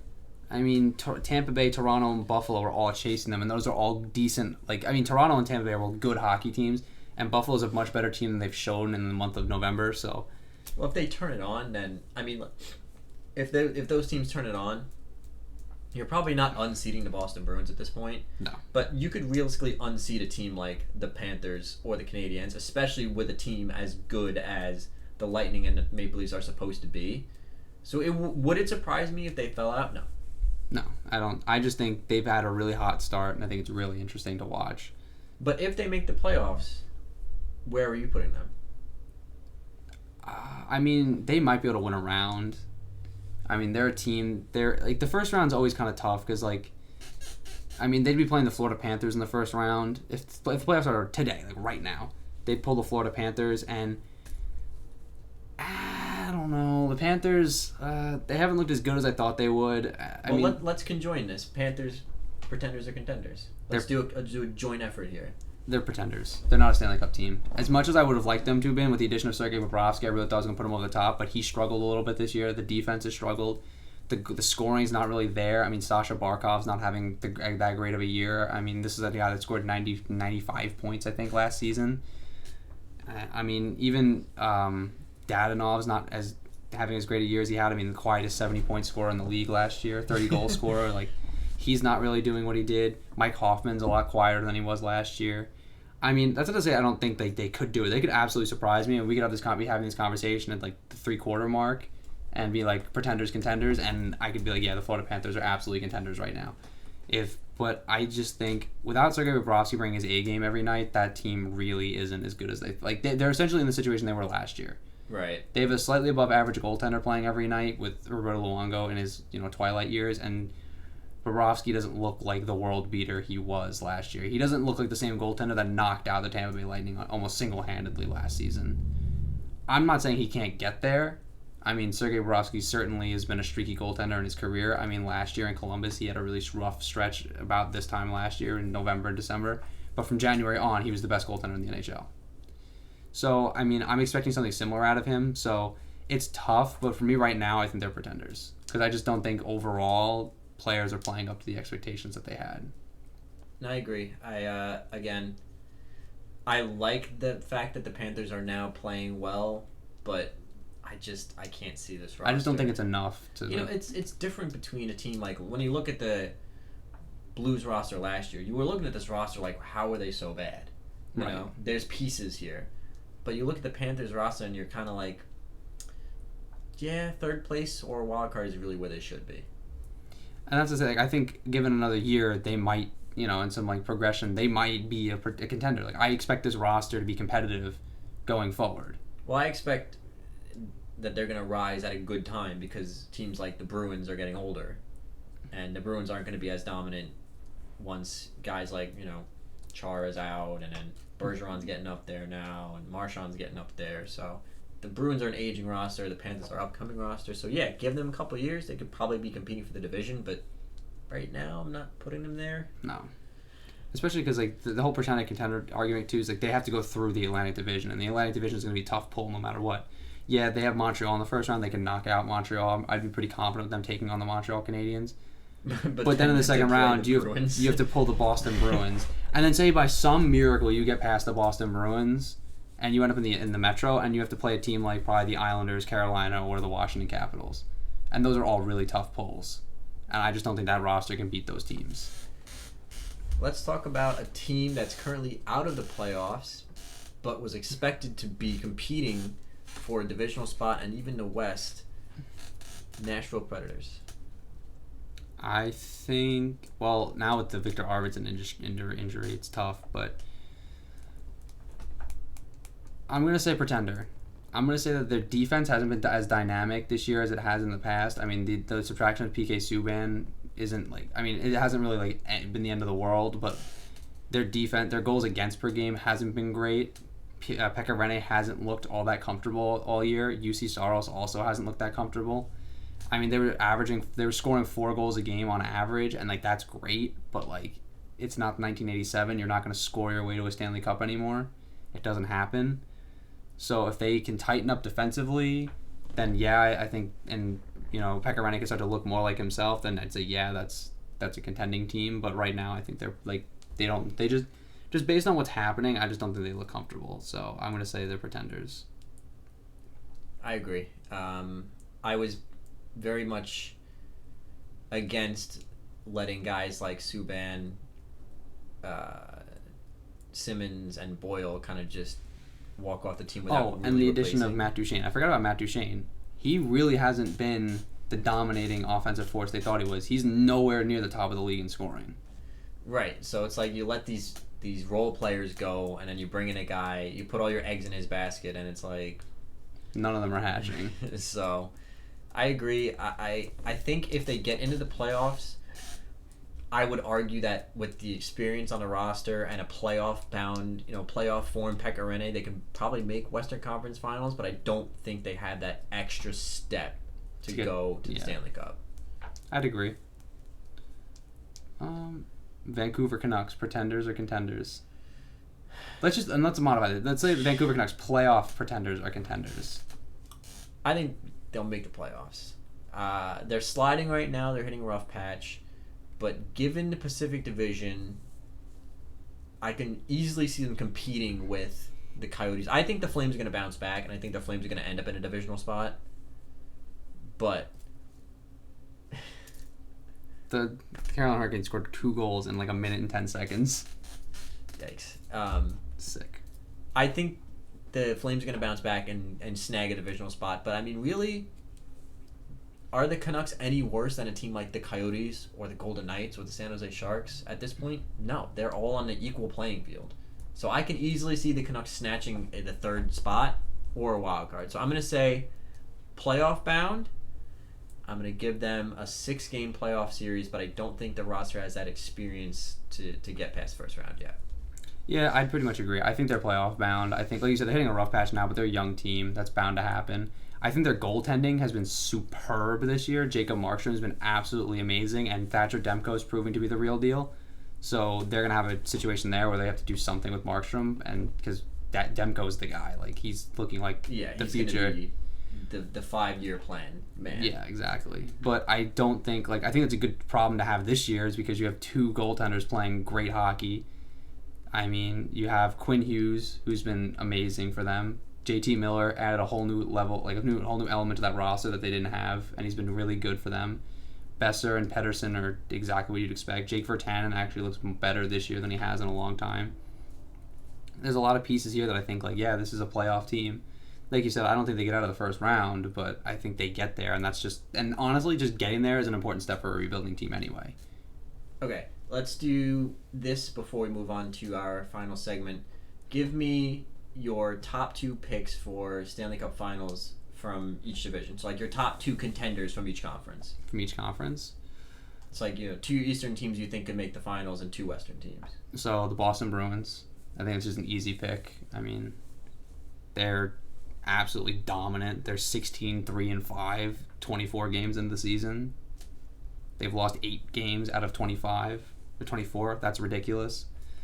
I mean, they have a plus 30 goal differential. That's absurd. They have not lost a game in regulation at home. This is a tough pull. This is a tough pull no matter what, because even on the road they're 7-3-1. So even if they have home ice advantage and you're well, we have our barn now.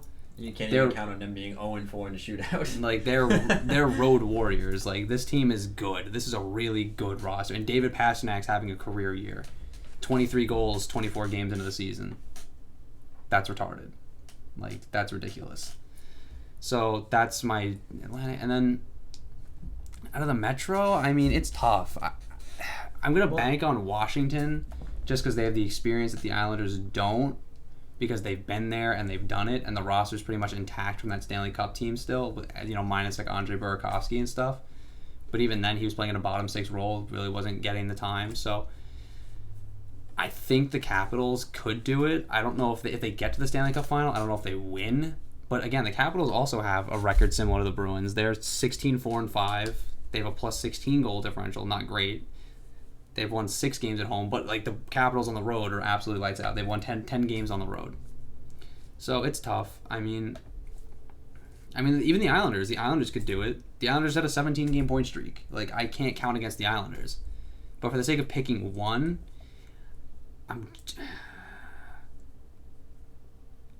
honestly, I think I'm going to go with the Islanders. They have 3 games in hand, and they only have 3 less points, and they have the same amount of wins.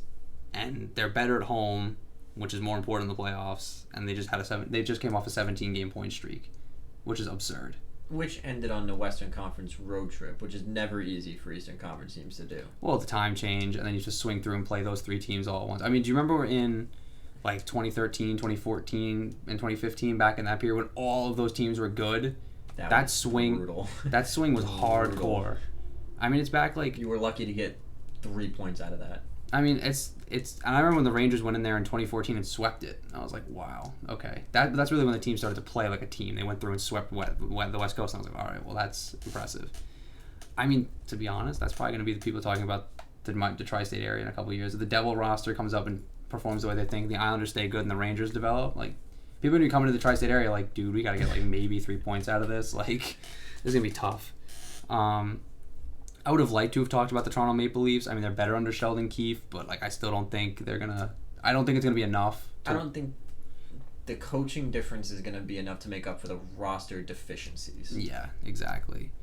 And so, out of the Western Conference, and you don't have to pick from Central and Pacific. I can pick any 2 teams. Yeah, I mean, both teams have to come out of the Central. I think it's St. Louis and Dallas. They're both looking great. Dallas had a really rough start, but then they went on to win 11 of 13 or something crazy.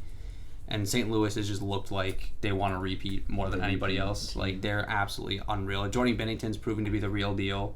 They haven't lost a step with losing Tarasenko, so, like, he comes back fresh. They're only better. He comes back fresh for the playoffs. That's going to be scary. Dallas's scoring looks a little more balanced. Pavelski looks more comfortable. Perry looks more comfortable.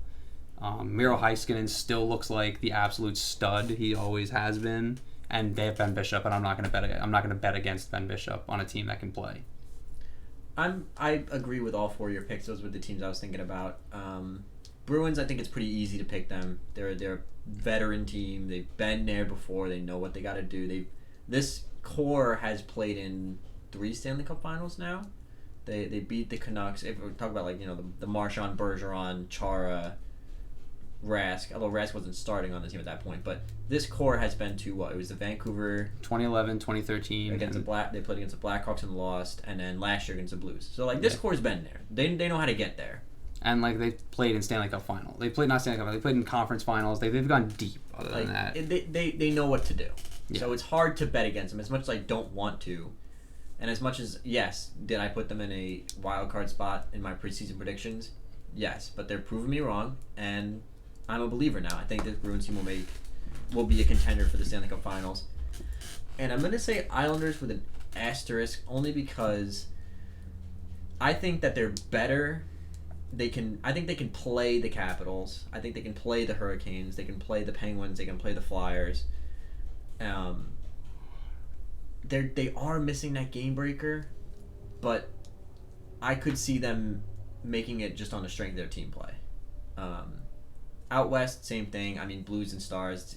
I don't really like any team from the Pacific right now to make it all the way. I'm not a big fan of the Avalanche yet, just because, again, they're very top-heavy. They have more depth now, but they play a very speed-based game, like we've seen in previous years repeatedly. It's always the big, bad teams that make it to the Stanley Cup Finals. They're missing a bit of bite. I don't even want to talk about the Sharks. Just ignore them. So I mean, the Coyotes, I think, if coming out of the Pacific, I think the Coyotes are probably going to play for a conference final. Their team play is really strong. They're getting great goaltending. If anybody from the Pacific makes the Stanley Cup Finals, it would be either Calgary or Arizona. Yeah. But I'm not picking Calgary right now because the scoring is anemic, and even defensive teams need to put the puck in the net. And they also have the whole situation going on off the ice, which might affect the play on the ice. Because now you have your assistant coaches coaching games, and who knows how that's going to go for them. Okay. Final segment. I know this episode's been going for quite some time, about an hour and a half in. So let's do the final segment. 3 surprises, 3 disappointments. It could be anything, teams, players, the league, whatever. So we'll go back and forth. So what's your first surprise of the year? The Edmonton Oilers.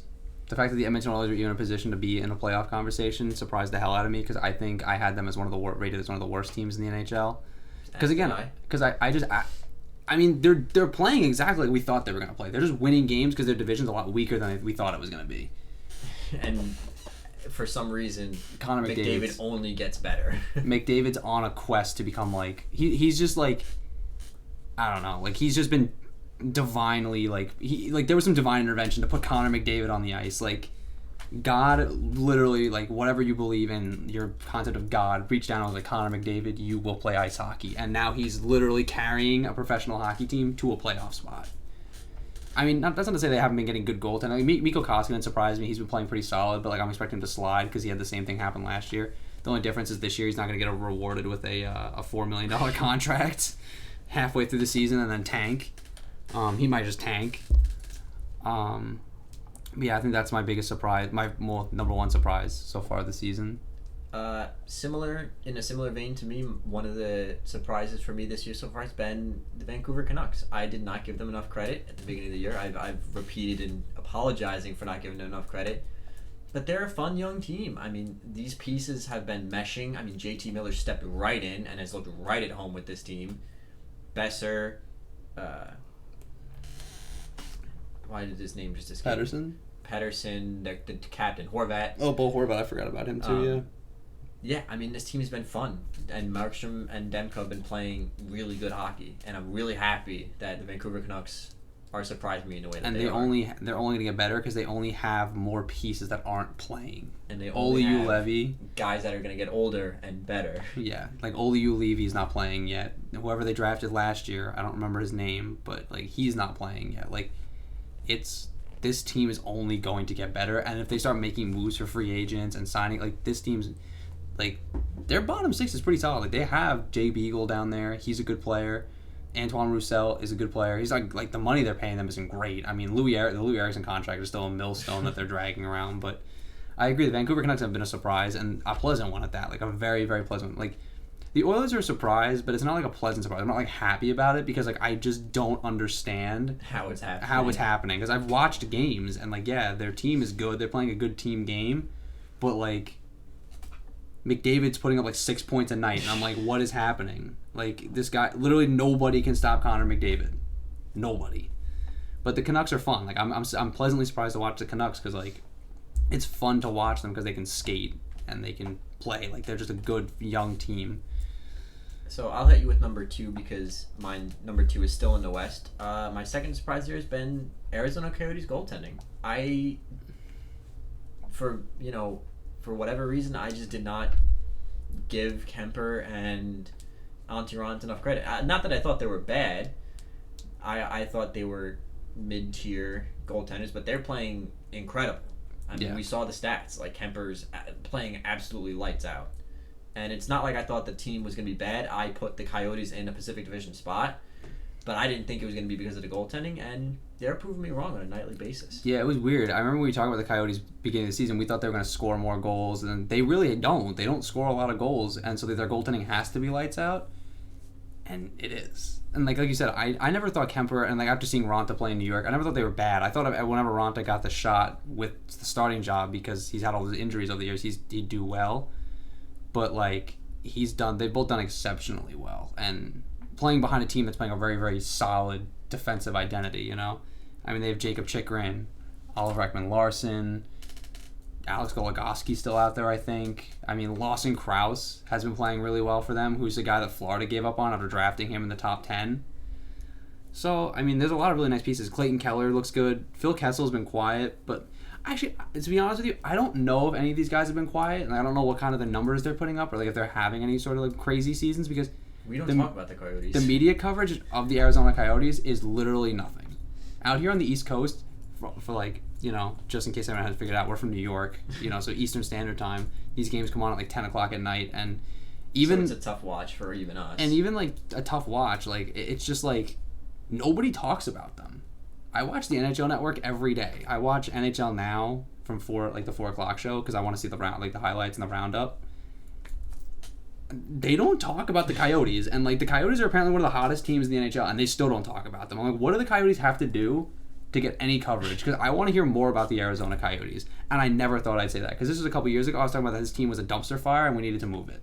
But right now, hockey in the desert is red hot, and they're really good, and they're keeping, and like this team has looked really, really good. Number 2 surprise. Hit me. Number 2 surprise. Oh, why did I just draw a blank? I just totally blanked. Oh no. It was a player too. Oh, it was my big surprise was how much the Dallas Stars struggled to start the season.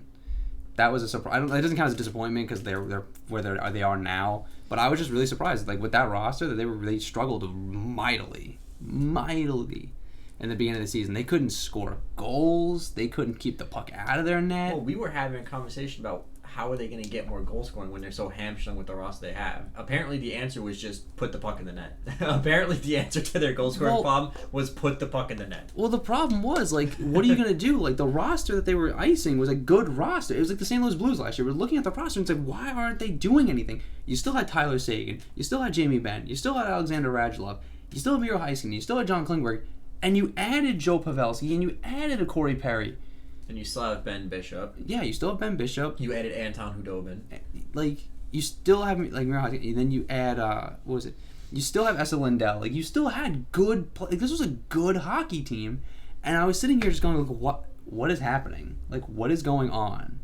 And, I mean, they figured it out, so I'm not really worried about it. But that was another surprise to me in the first quarter. Mark was, for the first, like, 10 games, the Dallas Stars were absolute doo-doo. They were trash. But they turned it around with the roster, so props to them. My third surprise is a player that I should not be surprised by. I don't think anybody should be surprised by, but we actually already touched on him, so I won't go too much on a tangent, but it's John Carlson of the Washington Capitals. I should not be surprised that he's putting up the numbers that he is. I really shouldn't be. But he's quiet. He doesn't make a flashy play. He's not a big name. He's not the Erik Karlsson or the, like a Nick Lidstrom kind of guy. Like, he just makes simple hockey plays, and he's being so effective while doing it. I should not be surprised by this, but I was. And he's playing an incredible game. Absolutely right now, Norris frontrunner. He arguably might be the best defenseman in the league today. Like, on this day in 2019, he might be the best defenseman in the league. Yeah, sure, Victor Hedman's got the pedigree, and he's got, the track record, but, like, John Carlson's... He's number 5 in league scoring. Not in defensive scoring. Number 5 in league scoring. He's ahead of guys like Ovechkin and Backstrom. Yeah. He's ahead of Patrick Kane and Nathan McKinnon. 2 of them elite players in the NHL. And it's not all about scoring either, because he's good in his own end. Yeah, he does everything well, and he does everything quietly. Well, nobody's talking about him. I mean, I've been talking about John Carlson for a couple of years now. Like, when they made their cup run, I thought he was the best player on that team. Like, just playing wise, like in that Stanley Cup run, he was the best player on the ice. I mean, Kuznetsov was amazing, Ovechkin was electric, but like John Carlson was just doing everything well and quietly. So, I shouldn't be surprised by him, but it's been a pleasant surprise to watch him play. Do I hate that he's in my division? Yes. But it's fun to watch him play. Yeah. Why did I just blank? I literally just looked at it, too. Like, I literally was just looking at it. Cale Makar. That's why I was just Cale Makar. I knew Cale Makar was going to be good, right? After he comes into the playoffs and plays the way he does, there was no doubt in my mind Cale Makar was going to be a good, serviceable NHL defenseman of the year. I didn't think he was going to be a point-per-game player. He's so good. He is literally... I don't even know how to put it. He's an animal. He's literally an animal. Like, a couple nights ago, did you see the goal? He cuts in the middle, head fakes twice, the guy bites, and he just rips it, and he scores. And I'm like... And he's what, like 19? I was like, what? Talk about not missing Tyson Barrie, huh? Talk about an upgrade from Tyson Barrie. Like... They had Samuel Girard. He was good. Samuel Girard is a good piece, undersized, a little undersized. Cale Makar's not the biggest guy either, but like, I mean, this is an upgrade. This is addition by subtraction. By removing Tyson Barrie from the roster, you can elevate Cale Makar into that position in the number 2 hole, and he's like, he isn't even arguable. He is a number 1 defenseman in the NHL. Absolutely. Like, you can't even argue that. Point per game through how many games? I mean, yeah, there are going to be some hiccups in his own zone. He's going to make some mistakes. Yeah, he's still a rookie. But there is not a doubt in my mind that he's a number 1 defenseman on this roster. And he's playing in a really good division, too. Yeah, he's putting up points against good teams. It's not like he's taking advantage of a bad division. He's playing in the Central, which is arguably the second best division in hockey. Arguably might be the best, but yeah. Yeah, second best. Because the Metro is so competitive, yeah. So... Those are 3 surprises. 3 disappointments. I'll start us off. I think this one's kind of obvious. New Jersey Devils. Yeah. Specifically, microcosm PK Subban. I'm really disappointed in the way he's been playing because I thought once he got off the Nashville Predators, who have always been more of a defensively minded team, I thought, he's going to New Jersey. He's going to be playing with Taylor Hall, Nico Hischier, Kyle Palmieri. He's going to be playing under John Hines, who likes that offensive style. He's going to be able to unleash his flair that we saw in Montreal, that enthusiasm, that little spark he brings to the team. And he's kind of looked really uncomfortable. He hasn't looked good at all. He just looks like he's panicking, and he's not making smart plays. And even outside the offensive numbers, which we know, Rip. But yeah, no, like it's... Even like outside the offensive numbers that like we know he should be putting up, he just hasn't been good. And then, I mean, let's be honest here, right?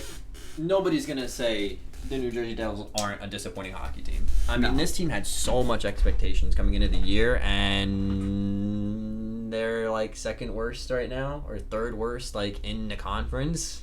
Like... They're the second worst team in the conference. Yeah, I mean, and the only team worse than them is the Detroit Red Wings, which is a team that everybody expected to be bad. Because Detroit does not have any... Like, not to sound mean, but Detroit's pieces really aren't there. They're not there yet. Yeah, you're still waiting on guys. So like, New Jersey was in the. I thought New Jersey would be in the playoff conversation. I really did.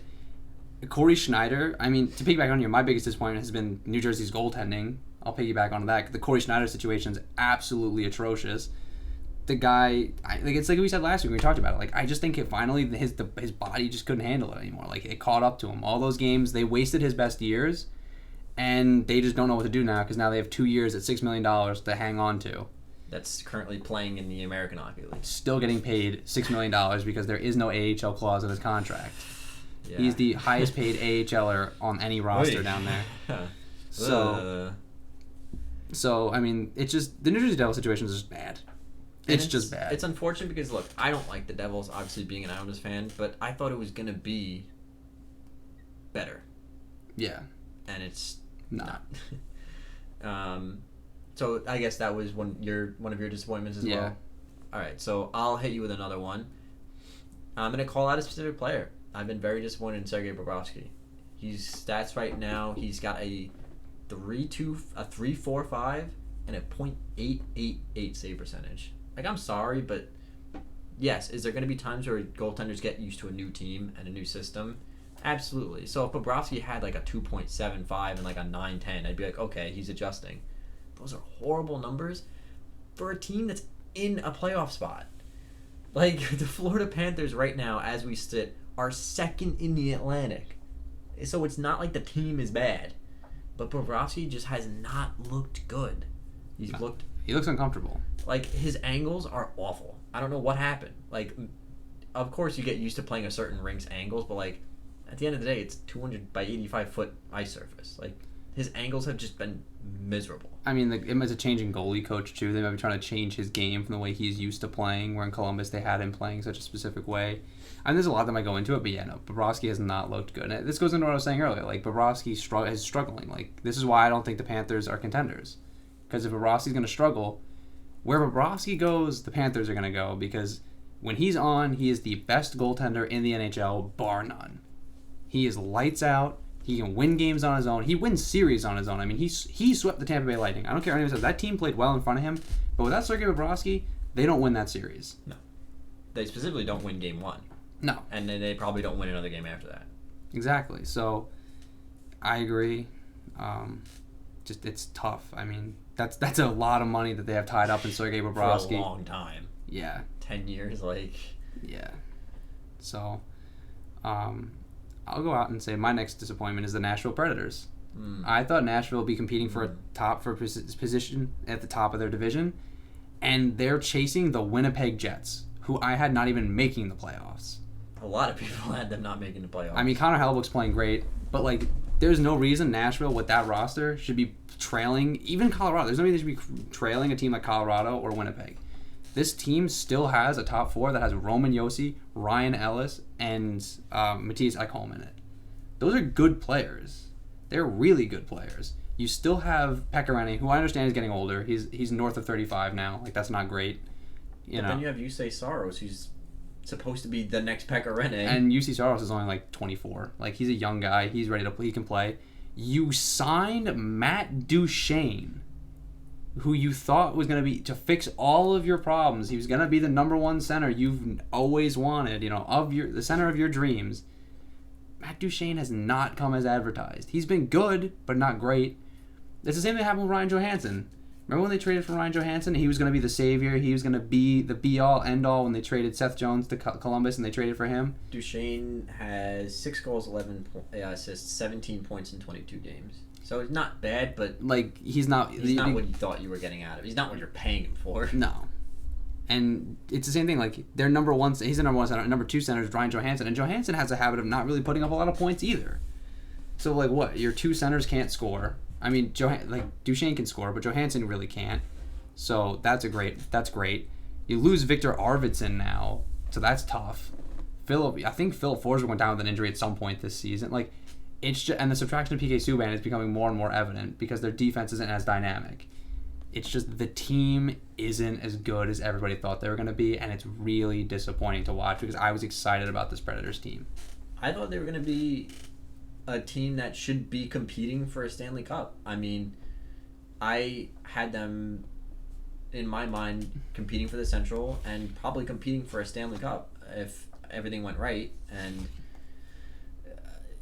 it's just, I think the loss of those cogs in the machine, that Wayne Simmons or that Brian Boyle, these middle six kind of guys, it hurt. It hurt a lot more than people thought it did. And losing PK Subban, did you have to do it? I mean, you technically didn't have to if you didn't want Matt Duchene, but they wanted Matt Duchene, so yes, they had to. I mean, they wanted to get Matt Duchene on the trade out of Ottawa. Right. So you didn't have to, but they wanted to, so it made sense. And does it make sense to move on from a guy like Subban when you have the defensive core they do? Yes, but it's not been as, like you said, it's not been as dynamic. They look stiff, and they're playing in a division where you can't afford to be falling behind. No. Do you think a team like the Blues or the Stars is going to slow down at any point? Like, do you think like a team like the Colorado Avalanche isn't going to be trying to push for a divisional spot this whole year? Like, you can't afford to be playing slow. And Colorado's only going to get better as the year goes on because Rantanen and Landeskog are going to come back at some point. I mean, even the Blackhawks right now are 10. They're 10, 9, and 5. They haven't looked too bad either. The Blackhawks have the same amount. Okay, that's really where it is right there. The Nashville Predators, with a game in hand, have the same amount of points as the Chicago Blackhawks, who nobody had going to the playoffs. But the Blackhawks have looked better than everybody thought, and Nashville's a lot worse than everybody thought they were. At least they look worse than they thought they would. It's not a division where you can afford to fall behind, and unfortunately, right now, they're falling behind. They're falling way behind. So we'll stay out west because my third disappointment is the entire Pacific Division. I'm going to pick on you guys for a second here. The Flames have not been fun to watch. They've been extremely boring. The Ducks, just as bad as we thought they were. The Kings, even worse than we thought they were. The Vegas Golden Knights, kind of mediocre. They're sitting at 11-11-4 right now. Even the teams that are in a playoff spot right now, the Sharks, in any other division would not be a playoff team. No. And sure, okay, you have the Coyotes and the Canucks that I like, and I like watching them play. And the Oilers have been, like you said, not a pleasant surprise, but a surprise, sort of. At least they're fun to watch because it's fun to watch McDavid and Draisaitl. Yeah. But I'm not turning on an Anaheim Ducks game right now. And it's a shame because John Gibson might be one of the best goaltenders in the league. I love watching John Gibson play, but I'm not turning on an Anaheim Ducks. I'm not turning on an LA Kings game. Like, think about it this way. Right now, the bottom team is the LA Kings, and then 13th is the Ducks, okay? And then you have the Flames and the Knights, who are in 9th and 10th in division, which is respectable, but that's so much worse than what they should be. And sure, do I like watching the Canucks and the Coyotes? Yeah, but the Flames should not be chasing a wild card. No. And the Golden Knights, in theory, with this team, should not be chasing a wild card.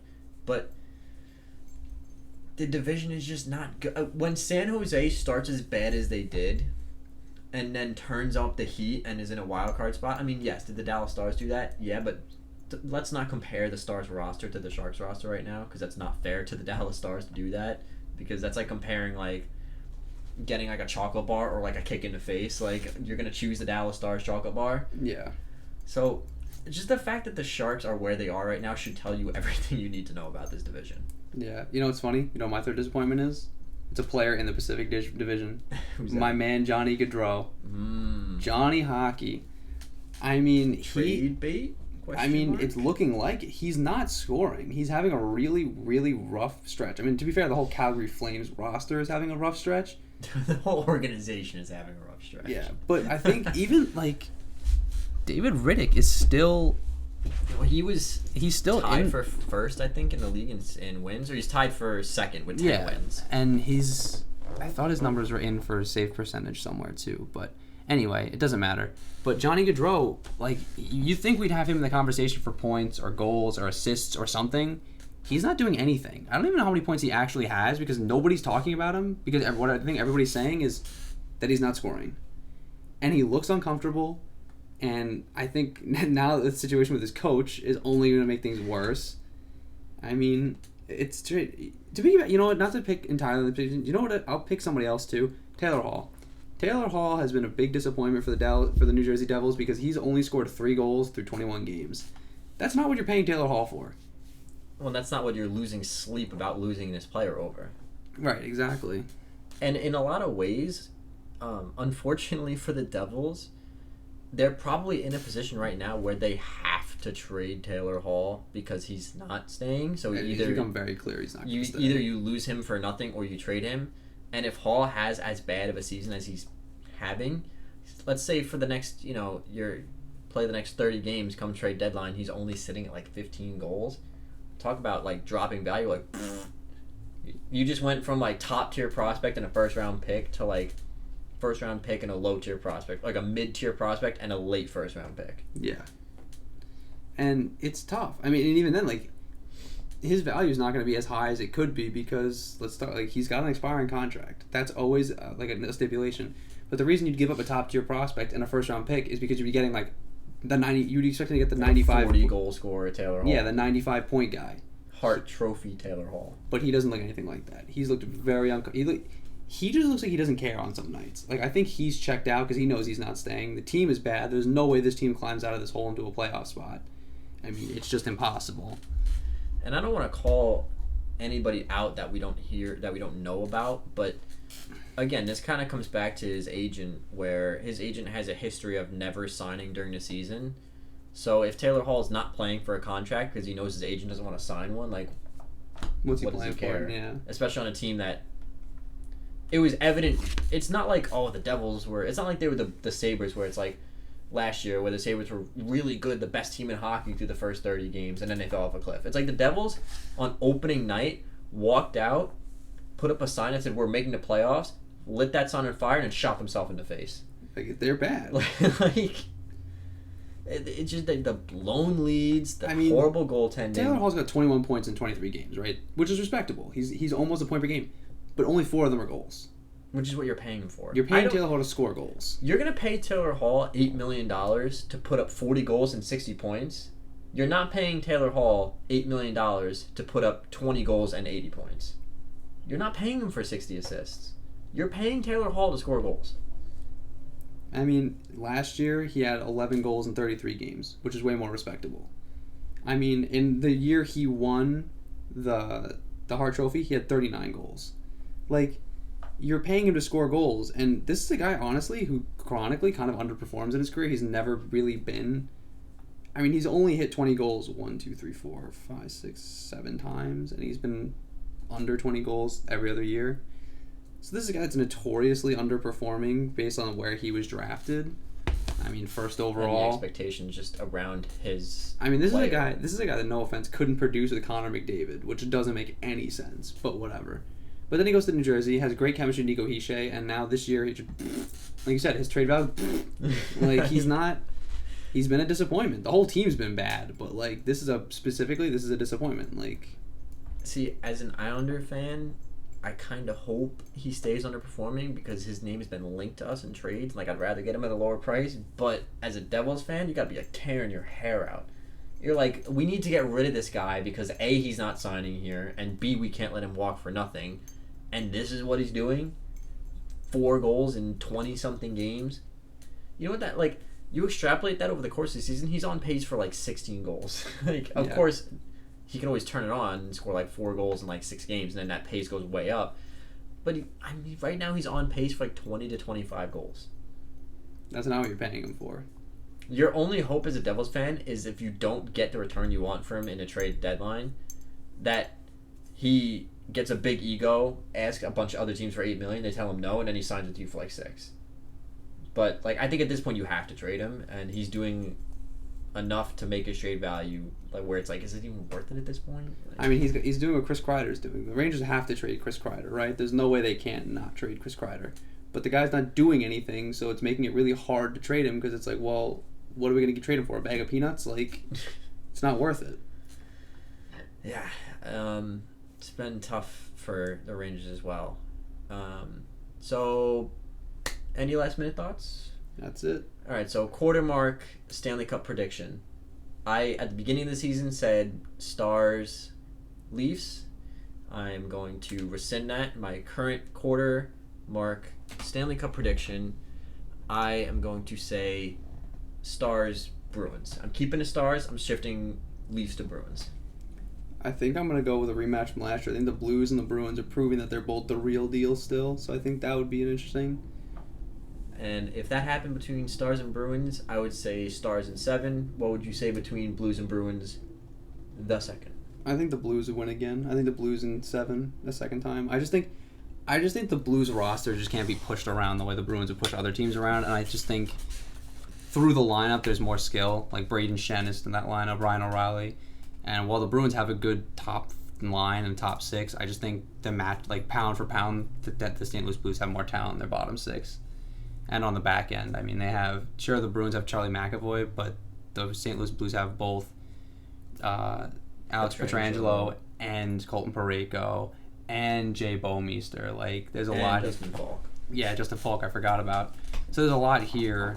And Binnington is the real deal. The same as he did last year. And Binnington's got ice in his veins. Nothing phases that man. Yeah. So that's going to do it for this episode. I know it was a longer one, so thank you for sticking around, but you can kind of expect our quarter, halfway, 3/4, and end of the year stuff to be kind of longer, just by the nature of what we have to talk there's about. a lot to talk about, yeah. Next week, no idea. I guess we're going to kind of try to follow these news stories. We'll see if we have anything to bring you guys as far as conclusions to these stories. And other than that, we'll just keep an eye on the league, and we'll just talk about whatever comes to mind. So keep an eye out for that, and we will see you guys next time.